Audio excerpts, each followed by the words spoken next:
Welcome to Brewster as the YD Red Sox are back on the road, part of a 5-game road stand. They'll be back in Yarmouth on Monday, but as of right now, it's Perri, Kitei, and Poley coming at you live. And YD is coming off a big win on the road. The road has been an Achilles heel of sort for a team that has been on their biggest downturn of the season lately, but last night picked up a 7-4 win at Chatham. Really important team overall victory, 11 hits, 0 errors across the board. Luke, what stood out to you most from YD's win last night? I think it was just their control they had over the game. It really felt like they didn't waver after that fourth inning when they took the lead. Chatham briefly tied it in the bottom of that inning, but the Red Sox immediately put up a run to take the lead permanently in the fifth. And for YD, it was obviously a big win, like you said, to be able to get back into the win column and try to hopefully get back to the streak of wins that they had seen throughout the middle part of the season, as the Red Sox have seen their lead continue to grow smaller and smaller atop the rest of the East Division, as Orleans still sitting a game and a half back of the East Division lead. Yesterday, Orleans did not win, which opened up that lead a little bit. Neither did Brewster, who YD is playing today. They suffered a 10-2 loss yesterday. It was as lopsided of a victory for Bourne as YD was last time these two teams faced each other at Red Wilson Field. Brewster put up 17 hits on the Red Sox last time these two teams played, and YD just could not respond. But today, hoping to change the story as RJ Austin steps into the lefty box, the righty box, to start things off in the top of the first. 5:01 p.m. overcast in Brewster, Massachusetts at Stony Brook Field as Rocco Reed kicks and deals the first pitch, and it's chopped up the middle right back to him. And the throw well in time to beat Austin. 1 pitch, 1 gone in the top of the first. Austin back in the leadoff spot. We saw him be pretty patient yesterday at the plate. That time he goes first pitch swinging, and now for the second straight day, we'll see Hunter Hines batting out of the 2-hole. Hines has been upping the chase factor a little bit more recently as the first pitch comes in on the inside half for ball 1. He is a power hitter and also a strikeout heavy hitter. The two often go hand in hand as Reed fires. Push foul into the backstop. Hines faces an 0-2 count, or a 1-1 count. Excuse me, number 44 in the lefty box out of Mississippi State. First team All-SEC selection in 2023 as a designated hitter. That's the position he's playing today, the 1-1. On the way, drops low for ball 2. Hines, one of 2 All-Star starters for the Red Sox, taking the field tomorrow. Brewster has 7 All-Stars, 5 starters. 2-1 flies at the shoulders. 3 balls and a strike to Hunter. 3-1 on the way.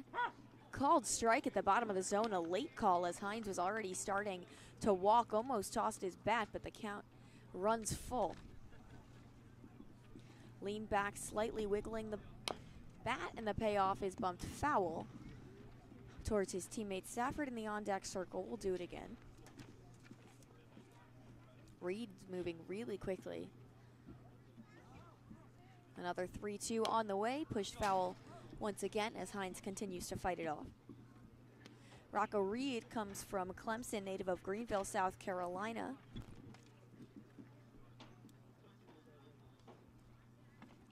He went 0-1 with an 8.1 ERA at Clemson. Another pitch flown foul behind the backstop.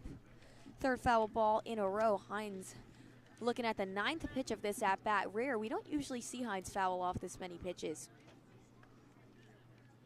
Reed fires. Lined up the middle on the bounce by Sebring. Picked up, and the throw beats him over there for out number 2. The infield was shifted to the pull side, perfectly situated for a ball that might have otherwise snuck through the infield as YD brings up the 3-hitter Ryan Stafford.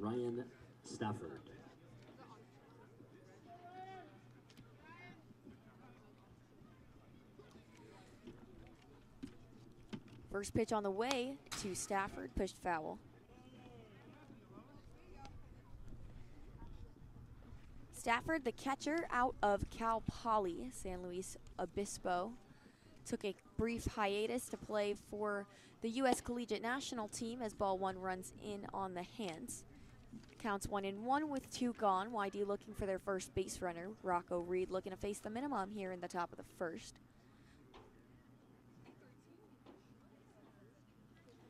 The 1-1 swung on and missed as Stafford just ahead of it, and he falls behind 1-2. Around the infield, Tippett's at first, White at second, Jonas Sebring at short, Diaz at third. Reed fires, swung on and missed, dropped third, strike, throw on the way, well in time. 3 up, 3 down, a quick one here in the top of the first, and Brewster will be at the plate when we come back. You're listening to YD Baseball on the Cape League Broadcast Network.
Bottom of the first at Stony Brook Field, and Smith Pinson on the mound for the Red Sox, facing off against Davis Diaz. Diaz had quite the day, 3 hits versus YD last time these two teams faced. He's now 3 for 11 overall with 3 runs scored and an RBI. One of those was a home run as Pinson into the wind for the first pitch as bunt is shown and pulled back for a called strike 1.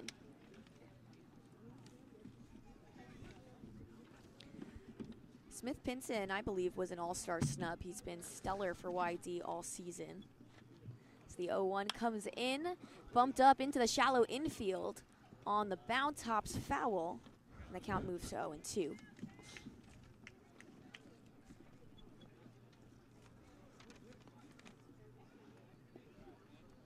Pinson's making his 6th start for the Red Sox. He's gone 26 innings, allowed 21 hits, 10 runs. Good for a 3.1 ERA. Diaz back in the righty box, tilting back. The 0-2 flies at the letters for ball 1.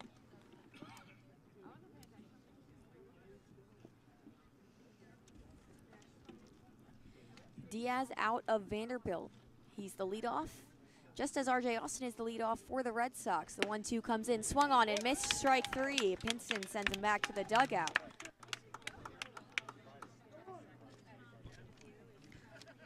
Pinson's strikeout numbers have been pretty high on the year, 27 and 26 innings, but what impresses, I think, a lot of people the most about Pinson, he doesn't throw very hard. His location is excellent. He paints corners, he gets called strikes.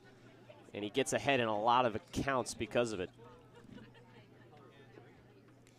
Brings up James Tibbs, one of Brewster's all-star starters, who holds off on a first pitch ball.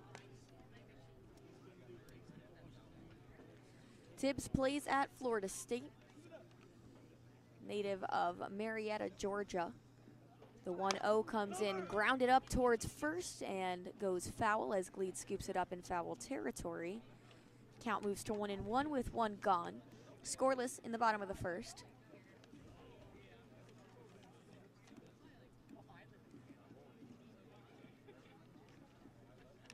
Tibbs batted .339 at Florida State in his freshman year.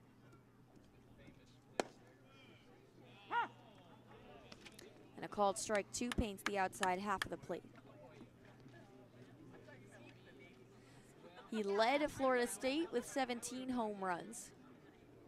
Pinson fires, swung on and missed, strike 3. Pinson sends the first 2 batters swinging. And there's 2 quickly in the bottom of the first. Nice response to Brewster's minimum in the top half. It's Josh Pearson, who caused a lot of problems for YD. He was 3 for 5 with a run and an RBI, 1 walk to go along with that in his first appearance versus YD at Red Wilson Field. Pearson grounds it up towards first, scooped up by Gleed on the first pitch of the at-bat. 3 unassisted, retires the side before we even get to introduce him. Both teams face the minimum in the first. Be at the top of the second at Stony Brook Field on the Cape League Broadcast Network.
Top of the second at Stony Brook Field, and Xander Darby leads off for the Red Sox.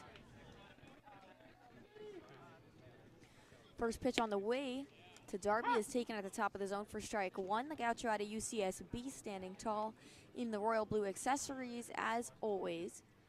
Blue and white gloves to go along with the white uniforms as the 0-1 drops in low for ball 1.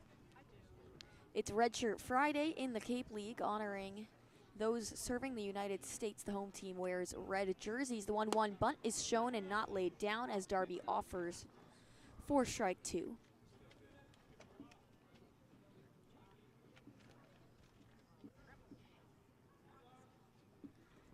Reset as Reed into the wind. Below the knees. Counts even at 2-2. We see Coach Pickler go to that surprise bunt in the middle a lot. The 2-2 grounded foul up towards the YD dugout. With YD batters often swinging away on the first pitch, then showing bunt pulling back if they can't lay it down. Another pitch on the way, hammered out towards right center, going towards the gap. But Pearson was pulled over far off the line and is there to make the grab. Shows you the power of analytics, as that one looked like it was absolutely headed for dirt, but Pearson barely had to take a couple of steps to retire the first batter. Those hard hit line drives have become increasingly common for Xander Darby. He's really settled in nicely over the last couple of weeks. First pitch on the way to Gleed, he offers and goes across for strike one. Gleed hit a bomb yesterday to left field at Chatham. There's a really funny video of a fan catching it in the outfield as the 0-1 is swung on and missed. Just bumped foul into Leach's glove for strike two.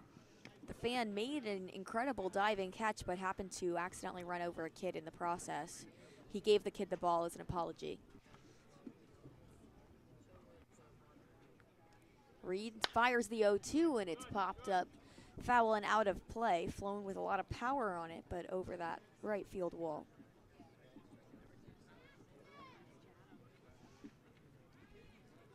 Reed, the lefty, facing Gleed, the righty out of UC Irvine. He kicks and deals. Soft contact on the ground towards third. Reed scoops it, turns around, and the spinning throw is in time, and Gleed is retired as the second out. Well, nice play there by Rocco Reed, covering that ground to his right.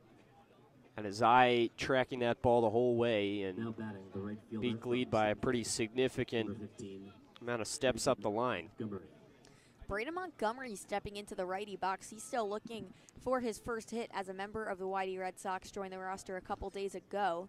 Yesterday came in to pitch for an inning. He was absolutely shut down as the first pitch is flown foul out of play. But an exciting sound off the bat. Count moves to 0-1 with 2 gone. Montgomery played at Stanford for a couple of seasons and is now in the transfer portal. Reed delivers, and it's swung on miss for strike two. The off-speed fooled Montgomery, who was well ahead of it.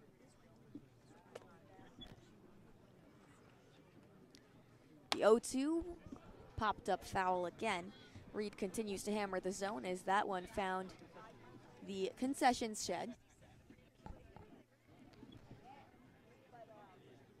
Reed shuffles his feet, now set at the letters, the deep breath. Into the wind, swung on and missed. Strike three is a drop, and the throw on time to first will retire the side. Reed has continued to face the minimum through 2, and we head to the break as Brewster will go 4-5-6 when we come back on the Cape League Broadcast Network.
Bottom of the second, Brock Tibbetts leads off for Brewster.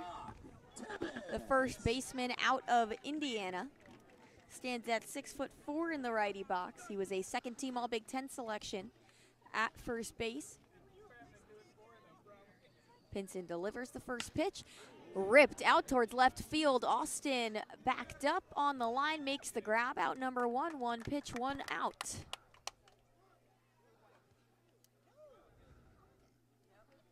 Perri, center fielder from South Alabama, number 23, Will Turner.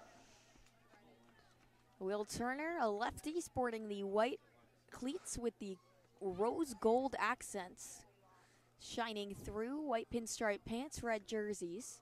First pitch on the way. On the ground, sneaks through the gap into right field. First hit of the game for either team as Montgomery jogs in to collect it. It died in the grass. Just split Gleed and Jackson in the 3-4 hole. And there's one aboard with one out.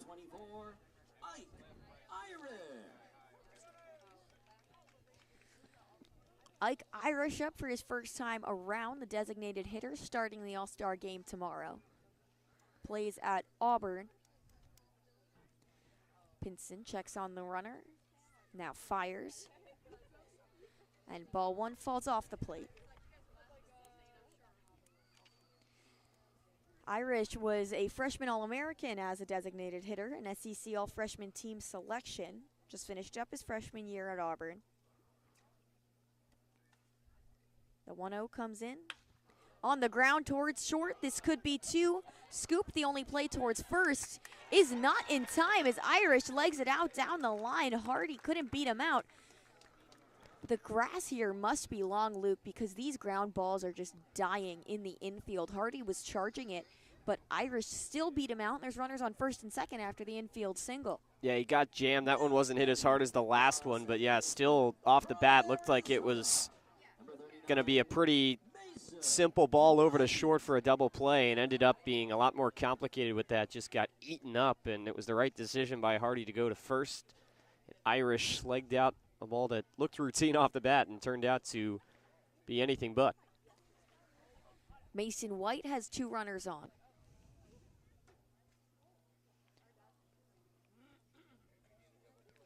Pinson delivers the first pitch ball inside as White scoots out of the way. Mason White, the Tucson, Arizona native, plays at the University of Arizona in his home state. Another collegiate baseball freshman All-American. The 1-0 comes in and runs in this time, ball two. A former Arizona 4A State Player of the Year. All-Arizona first-team selection in high school. His ties to Arizona run really deep. He's set, loaded in the lefty box. Pickoff move towards second from Pinson. A rainbow of a throw resets the clock as Turner jogs back to the bag.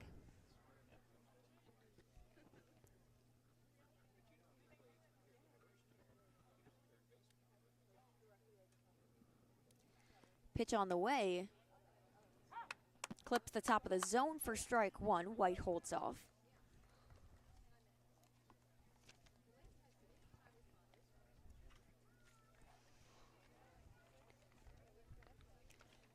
Sporting the teal wrist tape. Standing out against the red jerseys as the 2-1 comes in. Swung on and missed for strike two.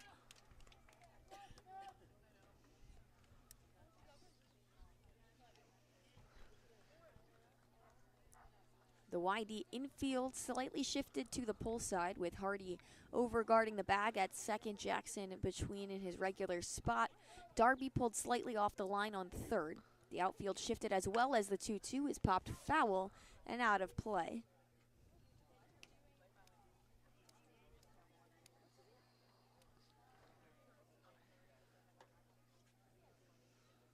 There is a lot of space to work with up the third baseline as Austin is shifted over almost to the scoreboard in left field. Pinson looks, deals, soft contact up towards second. Jackson has one at second, and the throw to first is not in time. As Turner advances to third, runners on the corners. Irish thrown out at second, and there's two gone. Pinson is doing everything he needs to do right now, getting this soft contact, but things have just kind of been a little unlucky for him that he's had this many base runners in the inning. Has a chance to get out of it, though, here with one more out. Two outs, runners on the corners for Dylan Leach. Leach, the catcher, out of Missouri, but he's transferring to Missouri State in the fall.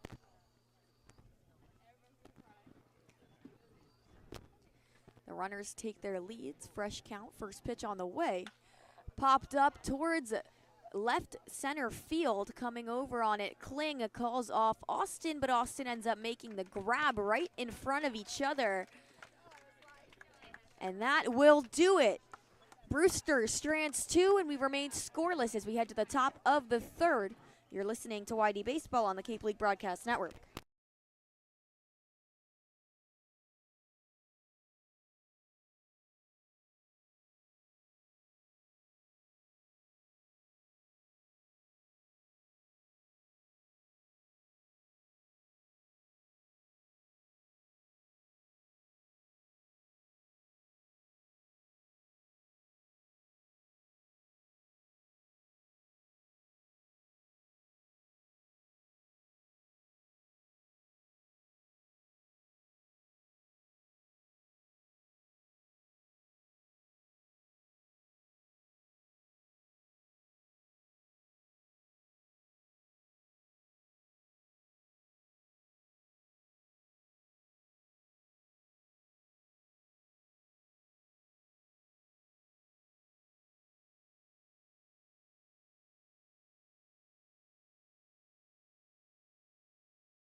Top of the 3rd, scoreless after the YD defense stranded a couple for Brewster in the bottom half of the 2nd. As Ryan Jackson leads off for the Red Sox. First pitch on the way from Reed. Jackson holds off, and strike 1 paints the bottom of the zone.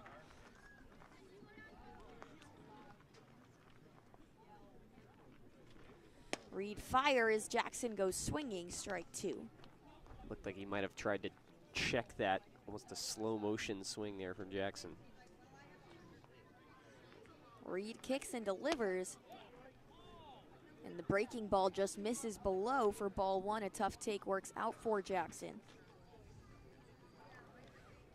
The infield evenly spaced, slightly shifted to the opposite side as ball 2 comes in the lefty box. Diaz pulled way off his line over at 3rd. A lot of space to work with up in left field. The outfield shifted to the left as well. The 2-2 comes in at the shoulders, and the count runs full.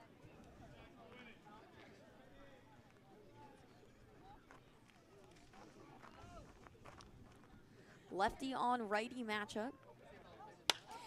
And Jackson flies it out towards right field. It drops in shallow outfield, and YD has their first hit of the game and a leadoff runner aboard. A blooper hit towards right field. Just popped over the head of Mason White. Jackson's been sneakily good over these last few games. Guy that just gets hits in a lot of different ways, whether it's hitting the ball really hard or doing something like that, just depositing it in the opposite field, shallow, but it's still a base hit. Paxton Kling shows bunt and pulls back. First pitch of his at-bat comes in high for ball 1. Kling just finished his freshman year at Louisiana State, won a national championship with the Tigers, and made his way over here to Cape Cod as the 1-0 comes in at the knees, and it's a called strike 1 at the bottom of the zone.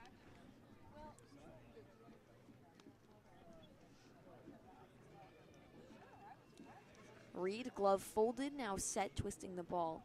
Checking on his runner, the 1-1 swung on and missed for strike 2. That's a pitch we've seen YD batters go after a lot. The fastball up in the zone that likely could be called a ball, but if you can square that contact, it's almost an automatic line drive, as you said yesterday, Luke, but this time Kling misses just below, and the count's 1-2.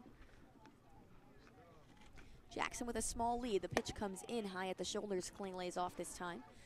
Counts 2-2 with nobody out, 1 on in a scoreless game in the top of the third. That high fastball yesterday that Xander Darby hit in a 3-0 count really turned that game in Whitey's favor.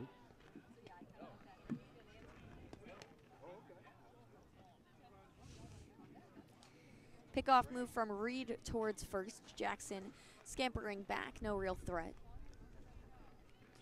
Resets the clock, he's set, the lefty staring at first. Another pickoff comes back as Jackson shaking his head a little bit. His lead pretty small over there, but Reed pushing him back. We've seen Coach Pickler attempt a lot of stolen bases this season. The 2-2 on the way. Again at the shoulders, and Kling moves the count full.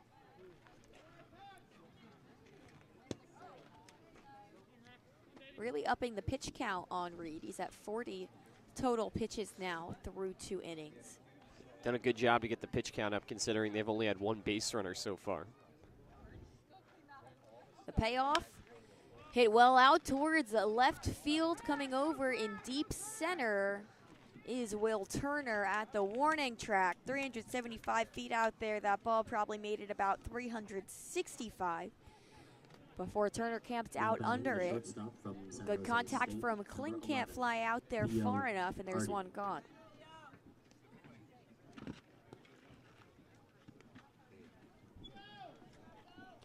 Jackson held up at first as Theo Hardy comes up in the 9-hole. YD looking to flip the order over with Austin on deck. Reed fires the first pitch at the head. Ball 1.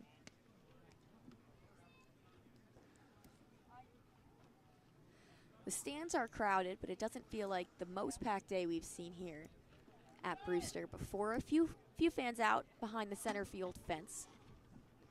The 1-0 bunt is shown and pulled back from Hardy for ball 2. We've already seen Hardy lay down a couple of sacrifice bunts to advance the runners. Talked about it yesterday.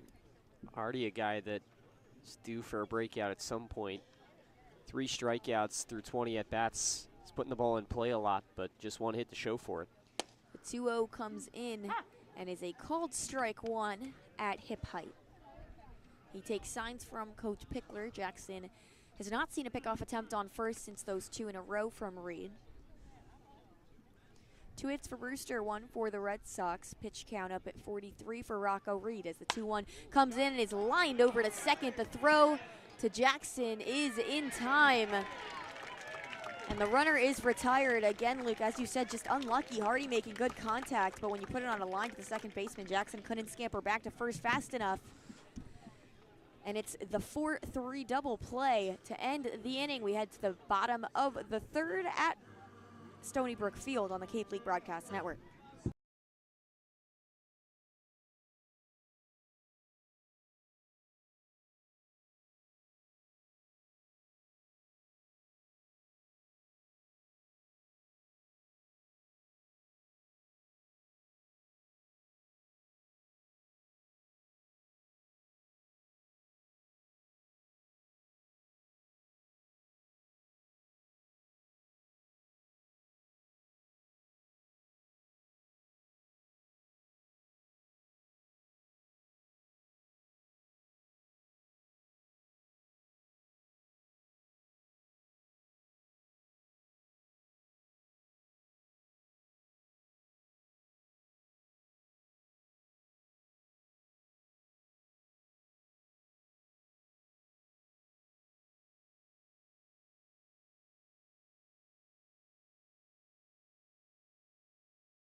Leading off for the Whitecaps. The 9-hole leads off for the Whitecaps. It's Jonas Sebring facing Smith Pinson for the first time out of UCSB, the college teammate of Xander Darby.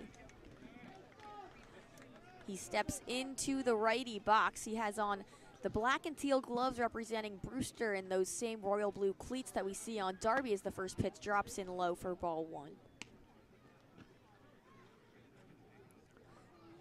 Sporting the Brewster batting helmet as well, YD in the away whites. The 1-0 swung on and missed at the top of the zone, strike 1.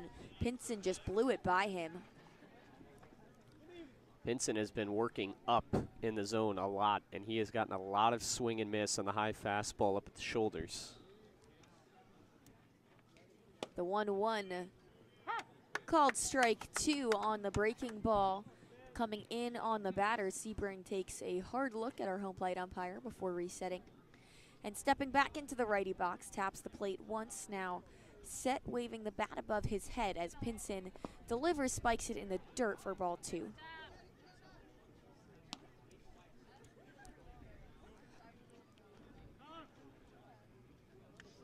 Pinson chests it down, or excuse me, Stafford chests it down and tosses it back to Pinson. 2-2 for the leadoff, Jonah Sebring.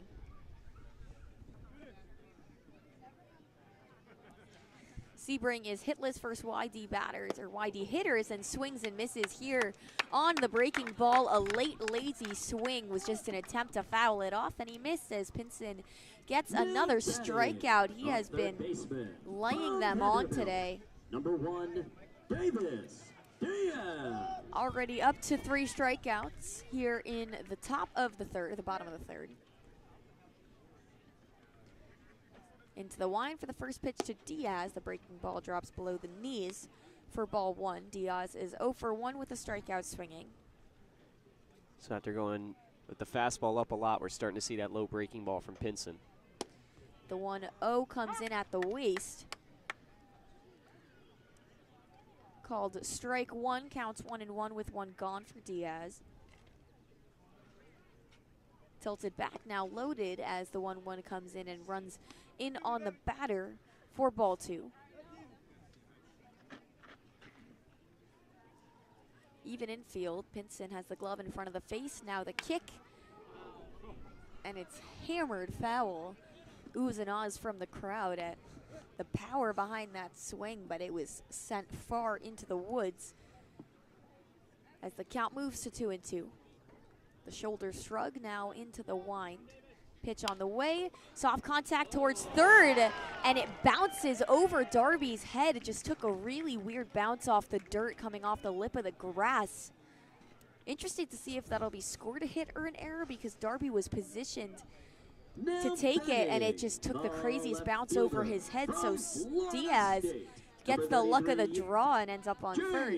Yeah, they're going to give him the hit because Darby had no chance at that. That's the second time now that Brewster here on their home field has gotten kind of a gift of a hit on a ball that probably should have turned into an out, but their field. Tibbs holds off on a first pitch ball at the shoulders. Field, the first one, ate up a ball that was going to go to short and ended up next to the pitcher's mound, and then that one just skipped over Darby's head off a lump of grass. The 1-0 drops in below the knees for ball 2.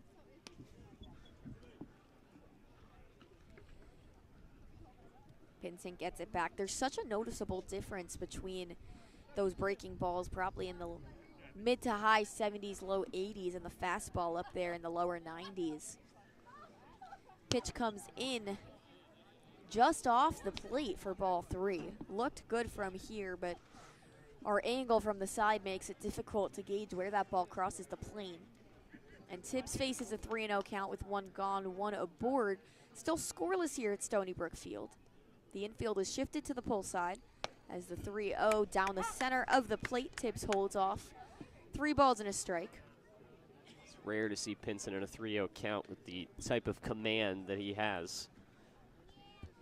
Darby is all the way over where Hardy usually is at short. Hardy behind the bag at second as the 3-1 comes in at the shoulders, ball 4.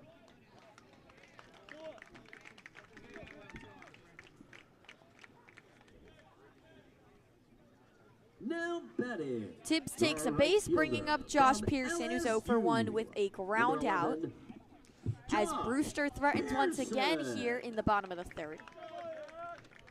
They left 2 on base in the bottom of the second. Trying to bring one across here. Strike first. Pearson lean back in the lefty box, toes on the front line as the first pitch drops in low for ball 1.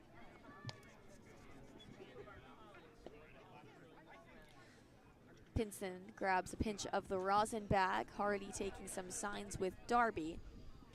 Huge gap in the 5-6 hole as there's 3 to the right side of second, just Darby between second and third.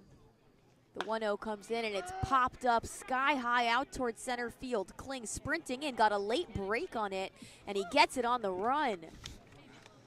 He stood back on that ball for so long, and then maybe a second and a half after it was hit into the air, he realized it was dropping much shorter than he thought, sprinted in on it, but got there in time. Helps that the ball was hit about a mile high. Runners are held up and there's 2 gone. Yeah, he did the normal protocol in the outfield, which is to take that first step back rather than forward so the ball doesn't get over your head, but then it looked like he just lost it in the air. Luckily, like you said, that ball was hit high enough where he had plenty of time. Smith nods. First pitch on the way to Tibbetts. He's way out in front of the breaking ball. Slider coming across the plate, swings and misses for strike 1.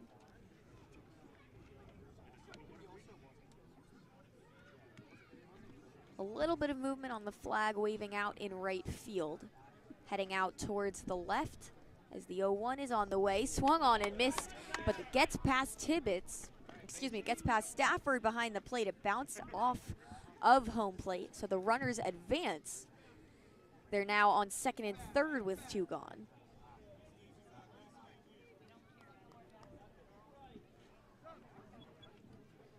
Tibbetts faces an 0-2 count. Smith Pinson trying to strand another 2 Whitecap runners on base.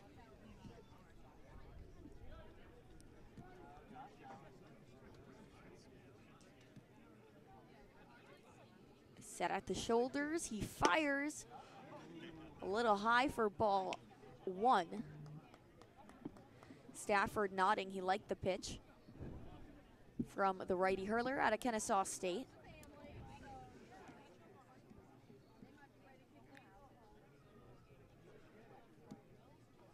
Pinson checks the lead runner.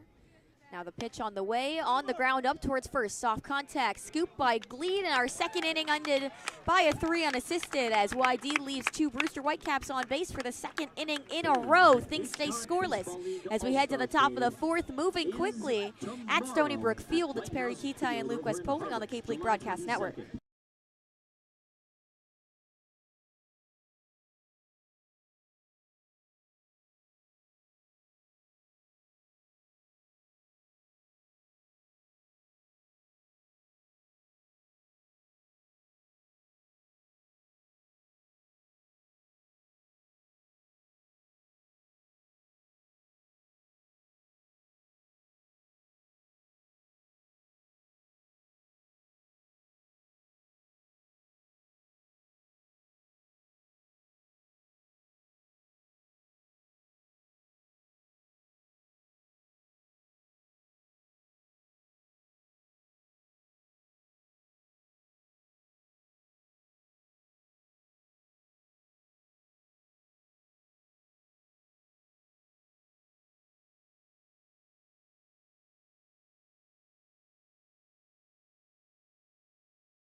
Top of the 4th inning, no score between YD and the Brewster Whitecaps. Second trip this season for the Red Sox here to beautiful Stony Brook Field. Sun peeking out through the clouds as RJ Austin at the top of the YD order leads off. First pitch.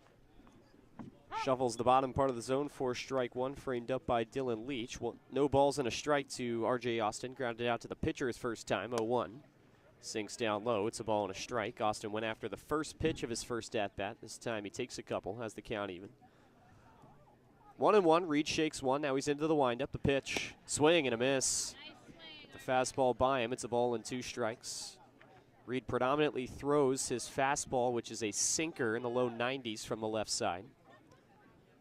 1 ball, 2 strikes. The pitch reached for and lifted foul on the right side. This will slice out of play, and Austin will stay alive with the count remaining the same at 1-2. YD has got 1 hit in this game. It came from Ryan Jackson, but the Red Sox at the minimum. 1-2, lifted in the air. Shallow left center field, backing up from short. Sebring throwing the arms out, reaches up and makes the catch. And that's the first out of the inning. 1 gone at a scoreless game for Hunter Hines. He's 0 for 1 with a ground out too short. Hunter Hines.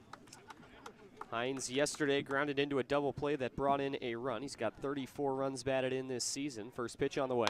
And the lefty crushes it out to center field. Backing up on it, Will Turner, and he will have the room at the warning track. He makes the catch. 2 gone. This park is deceptively large out in center field. 395.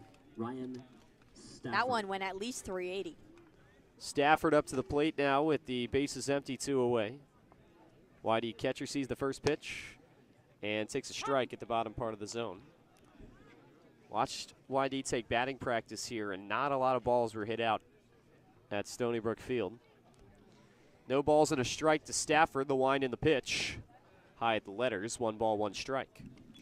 It's 315 down this third baseline, but out in dead center, 395. It's exactly where Hines hit it. Couldn't have been more straight away. 1-1 is pushed up the middle. That's a base hit. So Stafford gets the second hit of the game for YD. That will likely bring his average up above 300 once again. Now batting the third baseman from And the Red Sox keep the inning alive as Xander Darby will stride up to the plate. The lefty has a runner on first with 2 outs to try and keep this inning going. Reed will have to come out of the stretch for the second time with the orange glove on the right hand. Eyeing in on his battery mate Dylan Leach. He sets, looking over at first, and a microscopic lead as the pitch comes in, and it's bumped foul behind home plate. No balls and a strike to Xander Darby. Stafford extends his hitting streak to 4, starting July 18th and skipping July 17th. He had 2 July 16th as well. All of those multi-hit games, so 4 out of the last 5 games for Stafford have been multi-hit games. 0-1 is lined right side. That's a base hit. Stafford will round second. He will head for third, and the throw will come in and split the runners as Stafford's in there safely at third base. Xander Darby with an 0-1 single with 2 outs, and back-to-back base hits keep the inning going for the Red Sox. Now Dub Gleed could potentially give him the lead in a scoreless game. Baseman from UC Irvine, number 4, Dub Gleed. Gleed is 0 for 1 with a ground out to the pitcher. Hit a ball very softly his last time up that had a chance to maybe be an infield single if it wasn't fielded perfectly by Rocco Reed going to his right. Sign comes from behind the plate and Dylan Leach to his infield. 2 outs, runners on the corners, no score between YD and Brewster. Dub Gleed looking to change that. Hit a home run yesterday over the left field fence. Infield playing straight up. The first pitch to the righty on the way. Takes the ball high above the Red Sox logo on the left side of his chest. 1 ball, no strikes. First time YD's had a runner on third, their best scoring threat yet. With 2 outs, they should never be counted out. That's when they do their best work. 1-0 is popped up and foul to the right side of home plate. It gets way out of play. 1 ball and 1 strike to Dub Gleed. YD was at the minimum in terms of batters that had come up to the plate until Ryan Stafford got that base hit. In the last inning, they got a hit from Ryan Jackson, but he was doubled off to end the inning after a lineout. Ball and a strike to Gleed. The pitch. Fastball high. 2 balls, 1 strike. Rocco Reed up to 58 pitches now against Dub Gleed through 3 2/3. Set from the stretch. Legs set evenly, lifts the knee and throws home, and this one is lined out towards center field, coming over Turner, and he makes the catch. Over towards right center to retire the side. Red Sox threaten with a 2-out rally. Back-to-back hits snuffed out, and we stay scoreless through 3 1/2. Headed to the bottom of the 4th here from Brewster, and it is no score between the Red Sox and the Whitecaps. You're listening to YD Baseball on the Cape League Broadcast Network.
Smith Pinson returns to the bump for the bottom of the fourth inning from Stony Brook Field. No score between the Red Sox and the Brewster Whitecaps. Will Turner is 1 for 1 today. He leads off in the inning for Brewster, righty on lefty, as Smith Pinson gets ready to deal the first pitch, his 42nd. Here comes.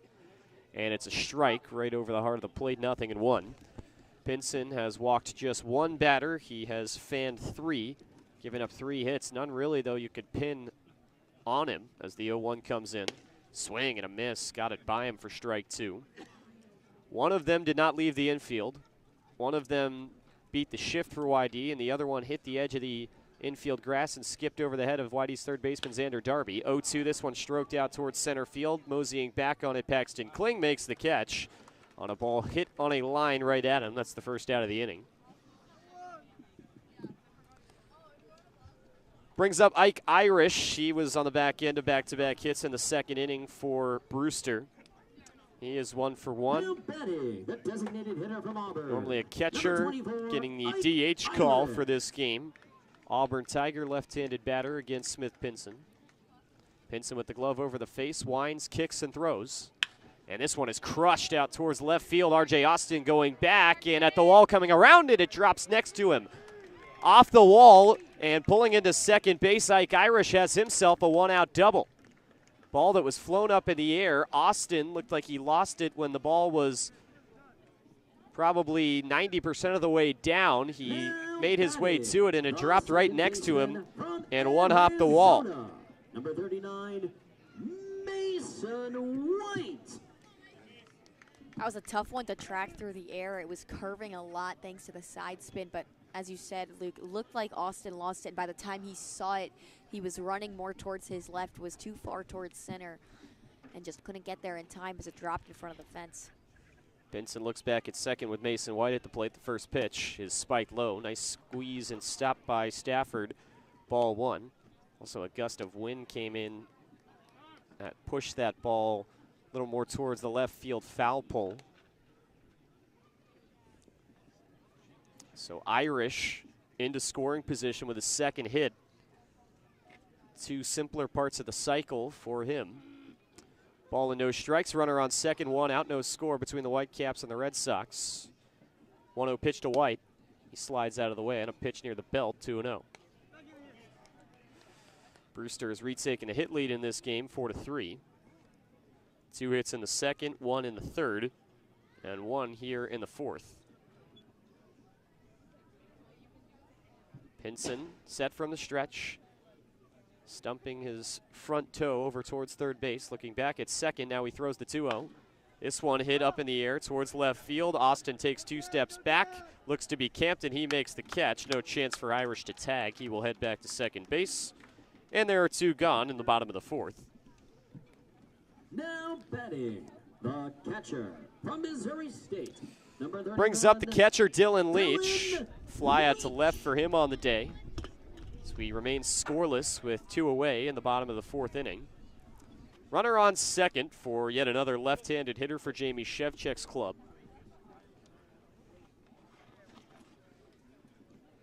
Pinson sets at the shoulders, drops the glove below the belt. First offering on the way. Breaking ball rides and falls into the top of the zone for strike one. Pinson making his way through the bottom of the order now for the second time. Kitchen sink type of pitcher with 6 pitches in his arsenal.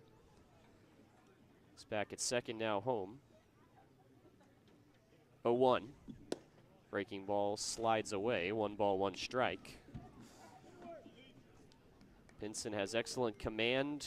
We've talked about it many times before. You see a 6'8" righty and you think flamethrower, and that's just not the deal you get with him. He doesn't throw super hard. Fastball in the low 90s, but he has great command. As the 1-1 comes in and it sails high, 2 balls and a strike. He's got a great mix of strikeout stuff and also pitches that can elicit weak contact. Came in with a 3.12 ERA through 26 innings pitched. 2-1 pitch on the way.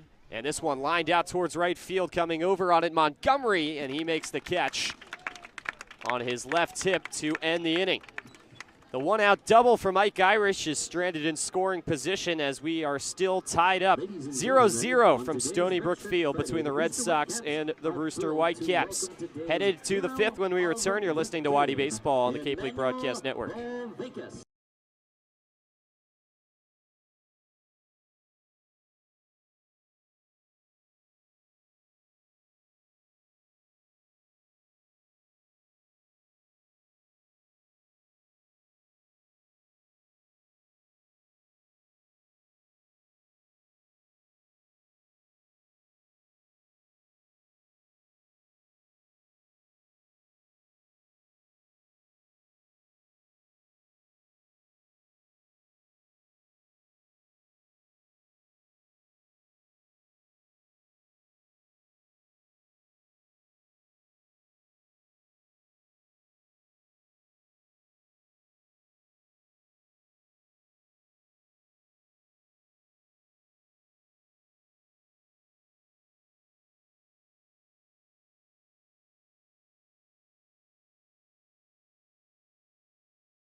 An outfield putout for Braden Montgomery to end the 4th. He comes up to lead off the top of the 5th. No score between YD and Brewster. Rocco Reed winds and throws the first pitch. It's a sinker low. 1 ball, no strikes. Reed sinker heavy, throws sinker slider mostly. Also has a changeup in his arsenal that he throws very rarely as the 1-0 comes in. And it's a fastball high. 2 balls, no strikes. Changeup is under 10% of the time. He's about 60 to 70% fastball, depending on whether he's thrown to a righty or a lefty. The 2-0 pitch on the way, and it's outside, 4 ball 3. Mostly throws the slider to left-handed hitters. Only throws it about 25% of the time to righties. He's mostly sinker, the 3-0. There's the sinker at the top of the zone for strike 1. YD being out hit 4-3, the 3-1 to Montgomery. And he cracks this one deep out to left center field. Turner coming over on it, and this ball is off the top of the wall. Montgomery pulling into second base safely. It's his first hit as a member of the Red Sox, and it is a double into the left center gap to lead off the 5th. We've been waiting on this from Montgomery since he stepped foot on the Cape just under a week ago. We know the power he has. He was a member of the USA Collegiate National Team. He's had a really good 2 years over at Stanford, received a number of awards, and hits a leadoff double here to start the threat for the Red Sox. Now the man who got the first hit of the game for YD at the plate, Ryan Jackson, is 1 for 1 with a single. Just blooped a ball into the opposite field his last time at the plate. Runner on second, nobody out. Red Sox looking to take the first lead of this one as we stand tied 0-0. Last time we were here, it was a 2-0 win for the Red Sox with the only runs coming across on a 2-run shot by Hunter Hines. First pitch to Jackson, he squares to bunt, pulls it back. Pitches up high at the shoulders for ball 1. Dylan Leach goes into pump fake pose. 1 ball, no strikes to Jackson. Lefty on righty. Reed sets from the stretch, looks back at second. Montgomery trying to play with him. Pitch comes in. Bunt is down the third base line, spinning right in front of home. Picked up and thrown on to first by Leach. And he gets the out at first as Montgomery moves from second to third. That bunt off the bat looked like it was going to be a perfect one up the third base line that could potentially get Jackson a hit, but the side spin tucked it right in front of home plate, and it got buried in the dirt and did not move. Could not have gone more than 3 or 4 feet in front of home, and that allowed Dylan Leach to make the play. But fortunately for the Red Sox, the intention there for Jackson was to sacrifice himself, which he did as Montgomery moves to third. 1 out, the go-ahead run 90 feet away for Paxton Kling. First pitch on the way. Kling takes near the feet for ball 1. Infield has come in for Brewster. Middle infield playing on the grass. Corner infield just about a step into the dirt.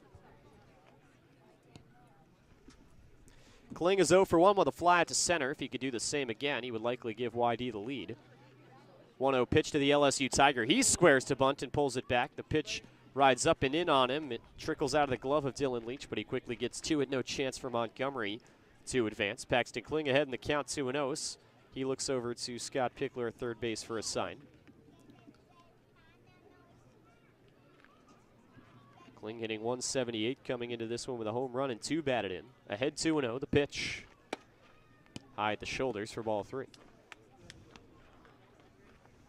So Kling in firm command. We saw 3-0 green light yesterday from Xander Darby, in which he drove in a run on a single. Reed still out of the stretch. Deals the 3-0. Down and away off the corner for ball 4. First base was open, so that sets up the force. They're on the corners now for Theo Hardy. Mentioned the tough luck for Hardy through his first week here on Cape Cod. And that continued his last time at the plate when he crushed a ball to second base that was not only caught by Mason White, but to add some insult to injury, he proceeded to double off Ryan Jackson, who was a couple of steps off of first base. Coach is out of the dugout for Brewster. On the corners with 1 out, YD tied up with Brewster at 0, still looking for this game's first run. Reed is up to 70 pitches through 4 1/3. He just dealt out his first free pass. Has given up 4 hits, 1 double, that coming moments ago from Braden Montgomery. There's another lefty that's out in the Brewster bullpen warming up. Will begin at 4 p.m. Repeat that once more. Home plate umpire Ryan DeMere is out to the mound and breaks up the meeting on the mound. And so the at-bat will begin with Reed staying in the game to face off against Theo Hardy. 1 gone in the top of the 5th. And Theo Hardy with a chance to bring in the game's first run, excuse me. Lefty on righty. Hardy wearing batting gloves. That's new. First pitch to the righty. And he goes after it, lifts it up the line in right, coming over on it Pearson, and it's a fair ball down the line. Montgomery scores, Kling into third. The throw into second is not in time, and it's a 1-out RBI double for Theo Hardy, and the Red Sox take the lead 1-0.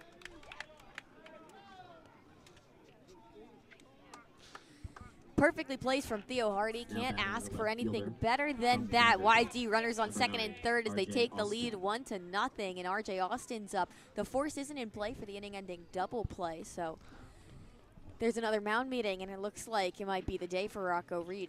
He's going to be forced out of the game with the second visit to the mound. We will see a call to the bullpen with a lefty that will take the ball for Jamie Shevchuk and the Brewster Whitecaps. YD has taken a 1-0 lead off the RBI double from Theo Hardy. He scores Braden Montgomery. Red Sox still threatening for more in the fifth with 2 in scoring position and 1 out. New arm taking the ball for Brewster. When we return, you're listening to YD Baseball on the Cape League Broadcast Network.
Southpaw Drew Blake taking the mound for Brewster. YD saw a lot of Oklahoma State Cowboys yesterday against Chatham. They'll see another here today in a 1-0 game when the Red Sox taking the lead just moments ago on a Theo Hardy RBI double. They've got second and third with 1 out in the top of the fifth as Drew Blake, the lefty and native of Stillwater, Oklahoma, makes his second straight appearance out of the bullpen against YD, his last coming 3 days ago, as he threw 2 innings in the 15-8 win over the Red Sox at Red Wilson Field, gave up 1 earned run off 3 hits with 1 walk, facing 10 batters. The batter will be at the top of the order for YD. RJ Austin looking for his first hit, 0 for 2 with a ground out and a pop out. Red Sox looking for some insurance after taking the game's first lead at 1-0. First pitch is on the way for strike 1.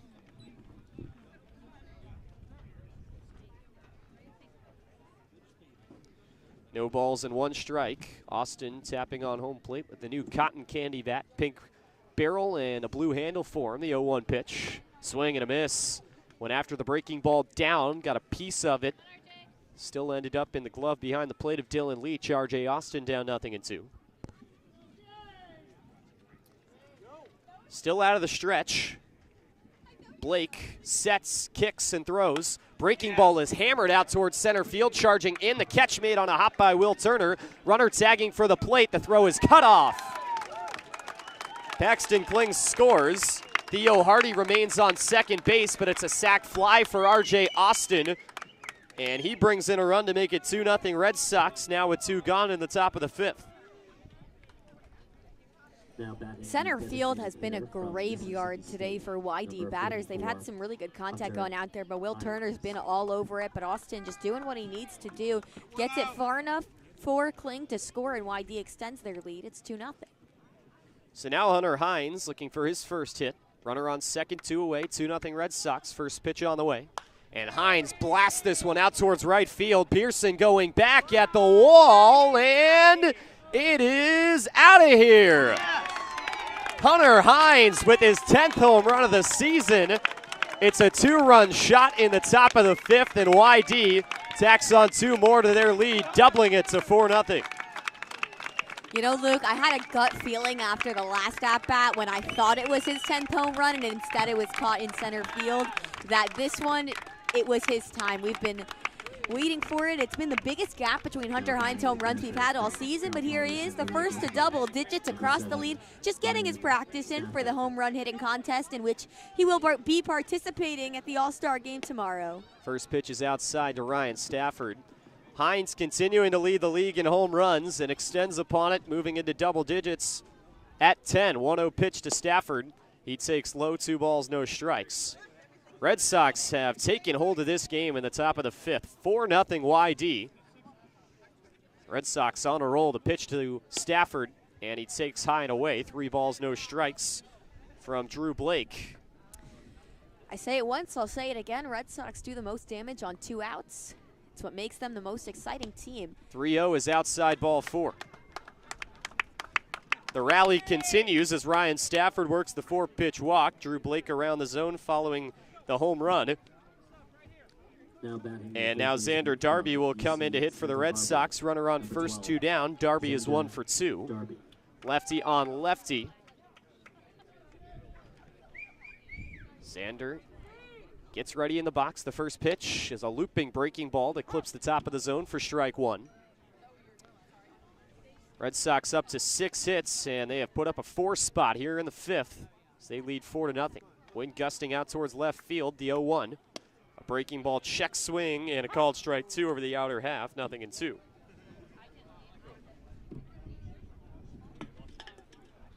Blake's command has returned in this at-bat to Xander Darby, looking to retire the inning. 0-2 pitch, runner goes, and this one beaten into the ground, chopped over the first baseman's head, and Brock Tibbetts grounding second and heading for third, getting the wave sign now. Ryan Stafford will come in. Darby is into second. The throw is wide at home, and Stafford scores. Xander Darby with an RBI double, and the Red Sox add another. It's now 5-0.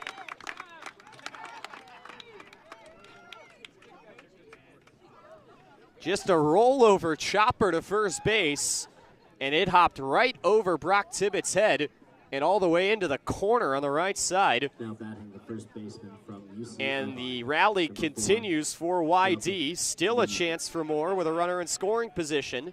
A man on second for Dub Gleed. 5-0 Red Sox in the 5th. Lefty on righty, the first pitch to Gleed. And he takes a strike on the low part of the zone, 0-1. Gleed flew out to center his last time up. He is also grounded out to the pitcher. Red Sox have hopped on the Brewster bullpen. 0-1 to Gleed. Breaking ball off the end of the bat. Slow hopper over towards first. Tibbetts comes around it, flips to his covering pitcher, and getting a tiptoe on the bag. Blake barely gets a piece of it, but it's enough to retire a disastrous 5th for Brewster. YD scores 5 in the inning, capped off by the RBI double by Xander Darby and highlighted by Hunter Hines, 10th home run of the year. The Red Sox with firm control as we're halfway home from Stony Brook Field. You're listening to Red Sox Baseball on the Cape League Broadcast Network.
The Armageddon Red Sox want to thank Cape Cod Veterinary Specialists for sponsoring this broadcast. Cape Cod Veterinary Specialists provide premier and emergency and specialty care for your beloved companions. They are located in Dennis and Buzzards Bay and are open 24 hours a day. It's a new game. 5-0 YD leading in the bottom of the 5th with all their runs coming across in the last frame. Jonas Sebring trying to get Brewster back into this one. Smith Pinson back on the bump. He deals the first pitch breaking ball that misses low for ball 1. Pinson has worked around 4 hits, scoreless through 4 innings. He has walked just 1 batter and has struck out 3. From the line, the 1-0 pitch. cracked foul over towards the Brewster dugout. It is avoided by a couple of people over there, and that'll move the count to 1-1 to Sebring, who struck out swinging to lead off the third.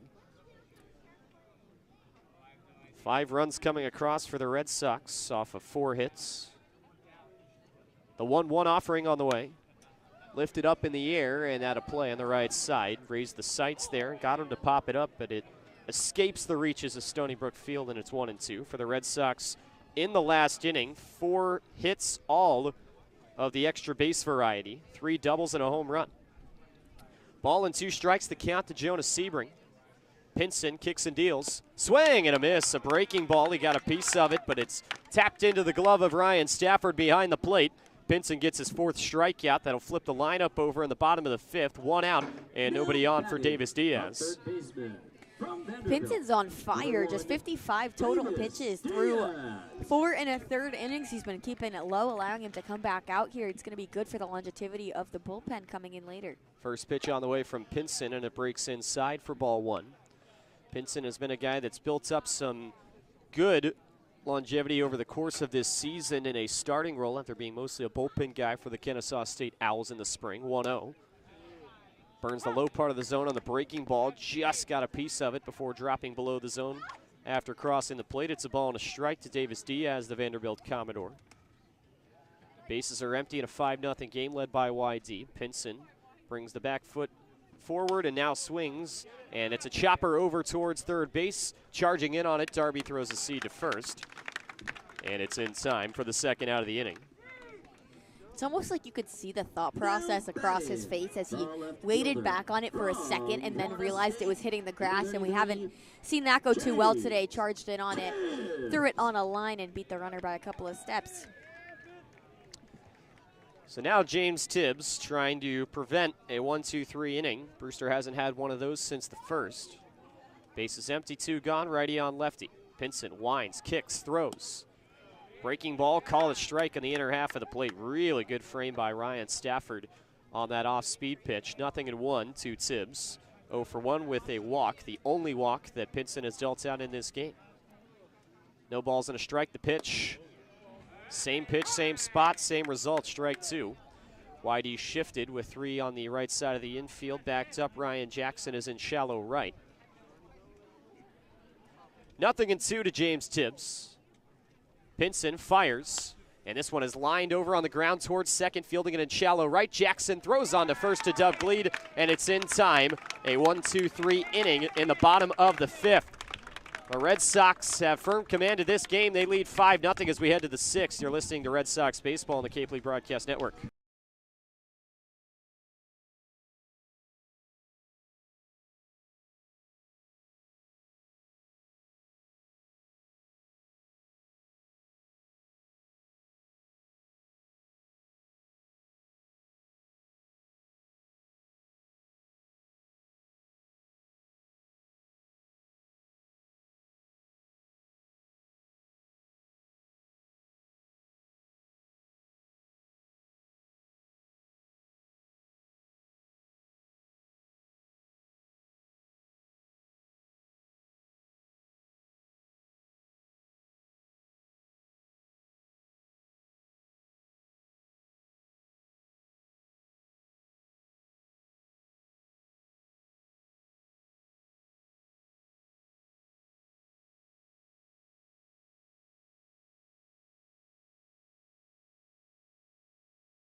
Front end of the 6th inning, it's 5-0 Red Sox as YD took a scoreless game into the 5th and put their stamp on it.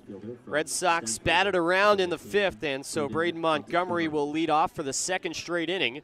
He started the party for the Red Sox his last time up with a double in the gap. First pitch on the way, and it's a fastball for a strike on the inner corner, 0-1. This is the first time that Montgomery has seen Drew Blake after 2 at-bats to start the game against Rocco Reed. 0-1 is a fastball in the opposite corner, the lower and outer one to Montgomery, 0-2. Working quickly here, Blake kicks and throws. And Montgomery fights it off foul. It'll stay 0-2. Montgomery was a Pac-12 first team selection in 2023, was the Pac-12 Freshman of the Year in 2022, has a list of accolades. 0-2 was high at eye level, 1 ball, 2 strikes. Drew Blake has a bit of an interesting delivery. As from the windup, he deals the 1-2 pitch. And this ball is hammered out towards center field. Turner going back at the wall, and he makes the catch right up against the fence. Montgomery hit that ball in a pretty similar spot to that double, maybe a little more to the right. Absolutely smacked it, but it's caught for the first out of the inning. Probably went about 380 feet, and Turner just tracked it nicely through the air. If he had taken even a step out of line, ball would have dropped. It was hit on a line. Montgomery was robbed of that one. First pitch to Jackson is a breaking ball that runs down and in for ball 1. Blake brings the ball out of his glove mid-windup and kind of pumps it infielder style when he throws. The 1-0 hit off the bottom of the bat foul, and it'll even account at a ball and a strike. Jackson is 1 for 1. A single, and his last time up, a sacrifice bunt that moved Braden Montgomery from second to third. Didn't end up mattering as Whitey had plenty of offense to provide behind him. 0-1 pitch. Swing and a high hopper towards third base coming over on it. Davis Diaz sidearms over to first, and he gets Ryan Jackson 5-3 for the second out of the inning. 2 gone rather quietly from YD. That brings up Paxton Kling. Number 14, Paxton. He worked a walk his last time up. Dylan Leach, the Brewster catcher, had his chest protector come off. It's a yard sale out there. He's got some of his gear in his arms. The rest of it is sitting behind home plate. He's going to have to go to the dugout, and looks like a strap might have broken as a new chest protector has come out of the bag, and he's going to switch it out. So the bases are empty with 2 outs for Paxton Kling as YD leads Brewster 5-0 in the top of the 6th. Leach exchanges the black chest protector for the red one. Matches the Red Shirt Friday jerseys that Brewster is wearing alongside their pinstripe pants and the camo hats. YD wearing the all whites on the road, including the new white caps with the blue bills. Red Sox will have the day off tomorrow. First time since late last week. They'll have it for the All-Star game, so not everybody gets a day off for the Red Sox. Paxton Kling standing into the righty box. Blake's first pitch on the way, and it sinks down low for ball 1. 1 ball and no strikes to Kling. Enzo Apodaca, YD All-Star, get the day off as the 1-0 is hammered out towards left center field. This is going to split the gap. It gets in between Turner and Tibbs and all the way to the wall. Kling is on his horse to second base, takes a long turn around it, but will return to the second base bag. An absolute missile double from Paxton Kling into the left center gap keeps the inning going for the Red Sox. It would have been close based on the throw that came in. I think he might have had third if he kept going, but not a bad choice to hold up, considering there are 2 outs in the inning already, and that brings up Theo Hardy, who has a double of his own today. YD pouring on the extra base hits, something we haven't really seen from them all season. It's mostly been singles or home runs, but doubles have been few and far between. Of course, the old baseball cliche of never wanting to make that third out at third base. Paxton Kling will hold up as the first pitch comes in for Theo Hardy, and he takes a strike on the lower part of the zone, hoping Hardy can drive him in with a base hit. And with the speed that Kling possesses on a base hit, he's probably scoring from second or third. 0-1, swing and a miss. Tugged the breaking ball down low, and Hardy swung over the top of it. So he's down 0-2. Theo got his second hit of the season back in the last inning, a double, brought in a run. Also has a line out, 2 hard hit balls for the San Jose State Spartan on the day. 0-2. Chopper on the ground, leaping up in the air. Brock Tibbetts has it on a hop, racing over to the bag, sliding. He beats out Theo Hardy, who was trying to sneak his hand in there. An exciting play at first, and it goes Brewster's way. That ends the top of the 6th. Red Sox get a 2-out double from Paxton Kling, but don't put up any runs. Still a comfortable 5-0 lead for YD as we head to the home half. 3-4-5 due up for Brewster when we return. You're listening to Red Sox Baseball on the Cape League Broadcast Network.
The 2023 Cape Cod Baseball League All-Star Game presented by Milton Cat will be held at White House Field, home of the Harwich Mariners on Saturday, July 22nd. That is tomorrow at 6 p.m. Tickets can be purchased at CapeCodBaseballStore.com.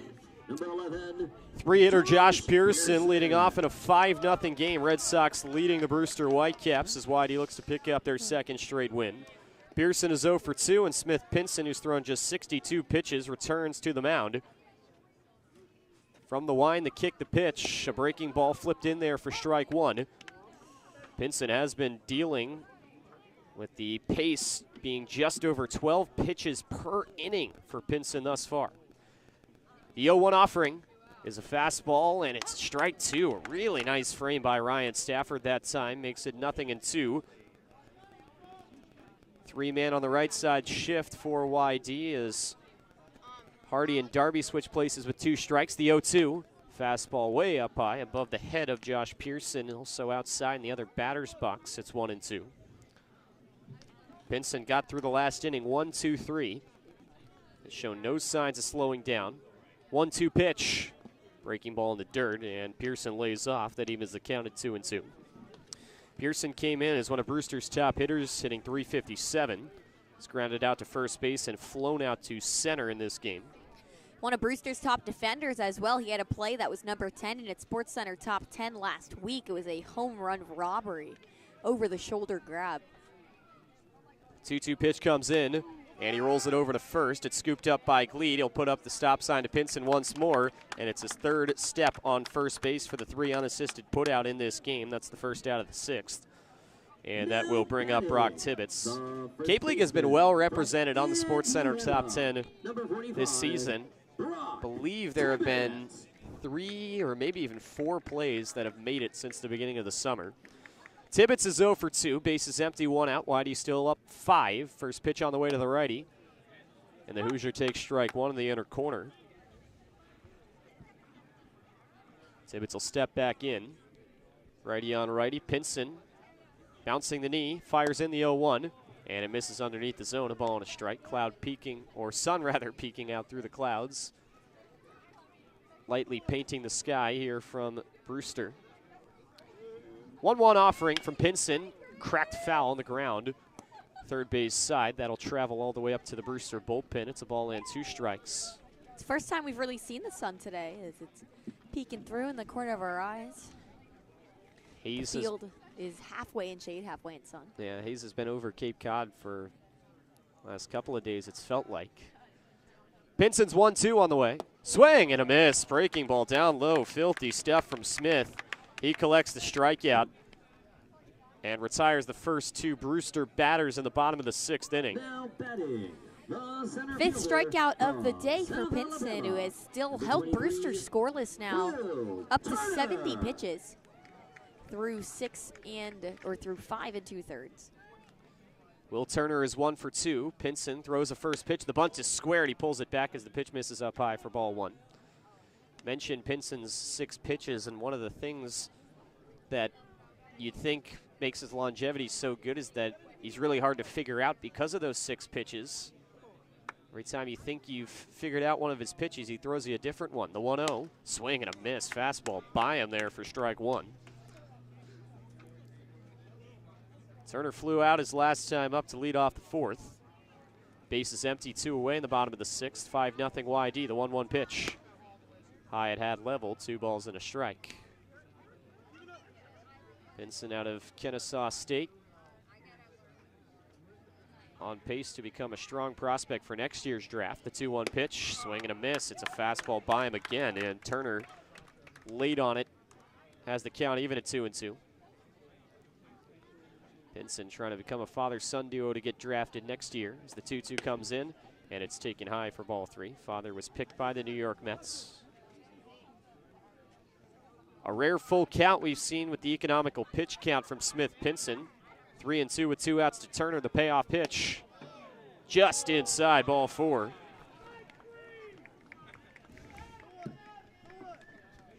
Gary Wilson wanted that one bad, but it'll extend the inning with 2 outs. The lungs on that man are impressive for someone who comes here every single day. You still hear it from him when he disagrees with a call. Gary Wilson has not missed a Red Sox game with the exception of the ones in Hartford in, I believe, 6 years. Runner on first for Ike Irish with 2 away. He's been the brightest spot in the Brewster batting lineup today, being 2 for 2 with a single and a double. Pinson looks back at a vacant second base. The righty throws home. A breaking ball in the dirt that's blocked by Stafford. He will pick it up and run it in front of home plate to look at the runner. Turner showing no signs of movement over there on first. 1 ball, no strikes, the count to Ike Irish.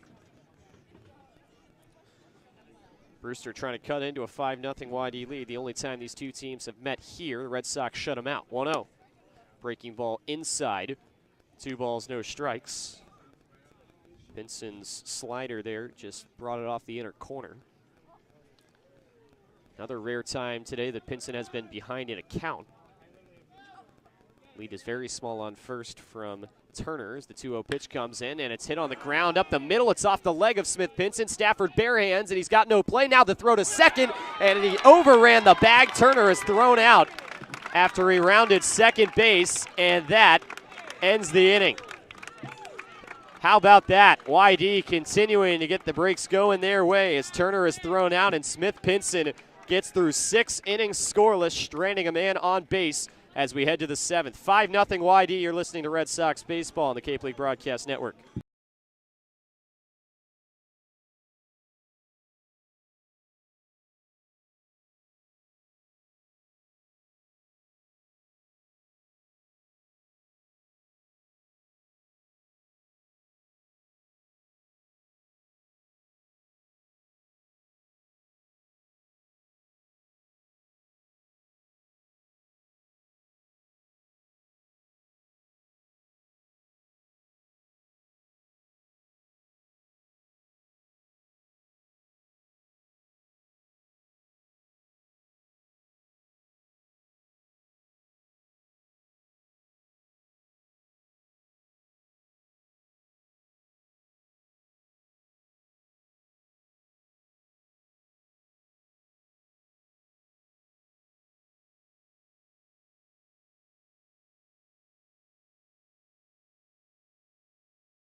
Top of the 7th, and the Red Sox continue to lead the Whitecaps 5-0 after 6 shutout innings from Smith Pinson. He's been spectacular today, and it's the top of the order for the Red Sox. 4th time through already as R.J. Austin steps into the righty box to lead things off, and the first pitch is on the way from Luke Lyman for strike 1, the reliever out of West Virginia. Well, that's where he's transferring into. He just finished his freshman year at Morehead State in Kentucky.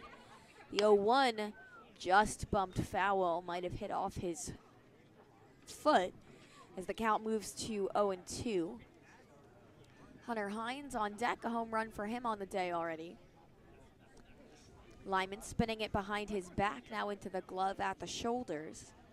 The kick and pitch swung on and missed. Austin was out in front of it. Fooled by the slider, strike 3. Now batting the designated hitter from Mississippi State, number 44. Brings up Hunter Hines, 1 for 3 today, has a home run, a fly out, and a ground out. That fly out in the middle honestly could have been a home run on its own if it wasn't anywhere but dead center. And now he's set in the box as the first pitch comes in, and he holds off as the ball drops low below the knees for ball 1. Ryan Stafford on deck, 1 for 2 with a walk. The 1-0 swung on and missed. Underneath it, Hines, the fastball was blown by him. Count moves to 1-1. Lyman was 1-1 with a 3.76 ERA and 25 relief appearances at Morehead State.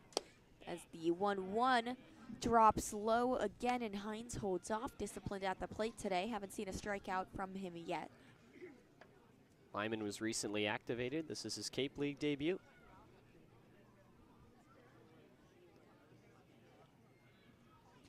Pitch on the way, drops low again, 3 balls and a strike to Hunter Hines. This is the Hunter Hines thrive count right here. 3-1, get a fastball and drive it. Lyman has to be really careful about this next one. It's on the way, spiked in the dirt well before the plate, and Hines is aboard with a walk. Stafford, speaking of walks, has reached on one along with a single and a strikeout swinging. Now batting the catcher. He's on a 4-game hit streak now. The last 3 of them have had 2 hits apiece. Today he has 1. Stafford. Could add to that here. Hines takes a small lead, not the biggest base steal threat, as Stafford flies it out towards center. Turner coming over on it, and camped underneath makes the grab. Couldn't push it enough towards the gap, and Turner has been all over the place. 1 pitch, and Stafford is sent down on the fly out. The third baseman from UC Santa Barbara. Yeah, it's obviously a little disappointing for the Red Sox that they have flown out to him as much as they have, but a good sign that at least you are going up the middle and you are driving the ball pretty well, that you've hit as many balls to Will Turner today as you have. Darby 2 for 3, too, with a single and a double. First pitch on the way. At the bottom of the zone, the breaking ball stays up there as Darby holds off for strike 1. He's been squaring it away really nicely. The launch angle has been almost completely flat as the 0-1 comes in, swung on and missed for strike 2.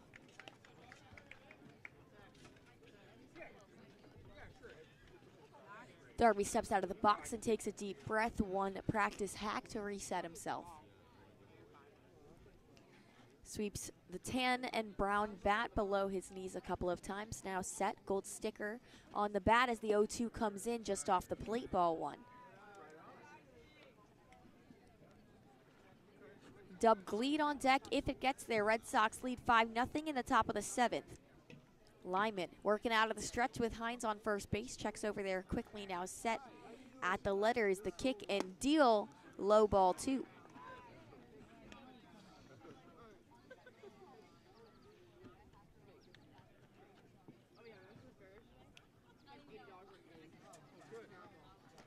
The infield is shifted heavily to the pull side. A lot of room up the third baseline as the 2-2 falls just outside. Tough take, good eye from Xander Darby, runs the count full. Kind of throw your hands up as a pitcher there, saying, how do you take that with 2 strikes? Lyman deals the payoff. Outside, ball 4. Darby had no doubt And there's 2 on with 2 out for Dub Glebe. Patience and trust in his eyes. A good at-bat there from Darby. 2 close takes on 2 strikes, but he has been an on-base machine today. Glebe is 0 for 3. 2 ground outs and a line out as he awaits the first pitch of the at-bat, set back in the box, toes on that plate side line. First pitch on the way, ripped foul up the third baseline on the ground.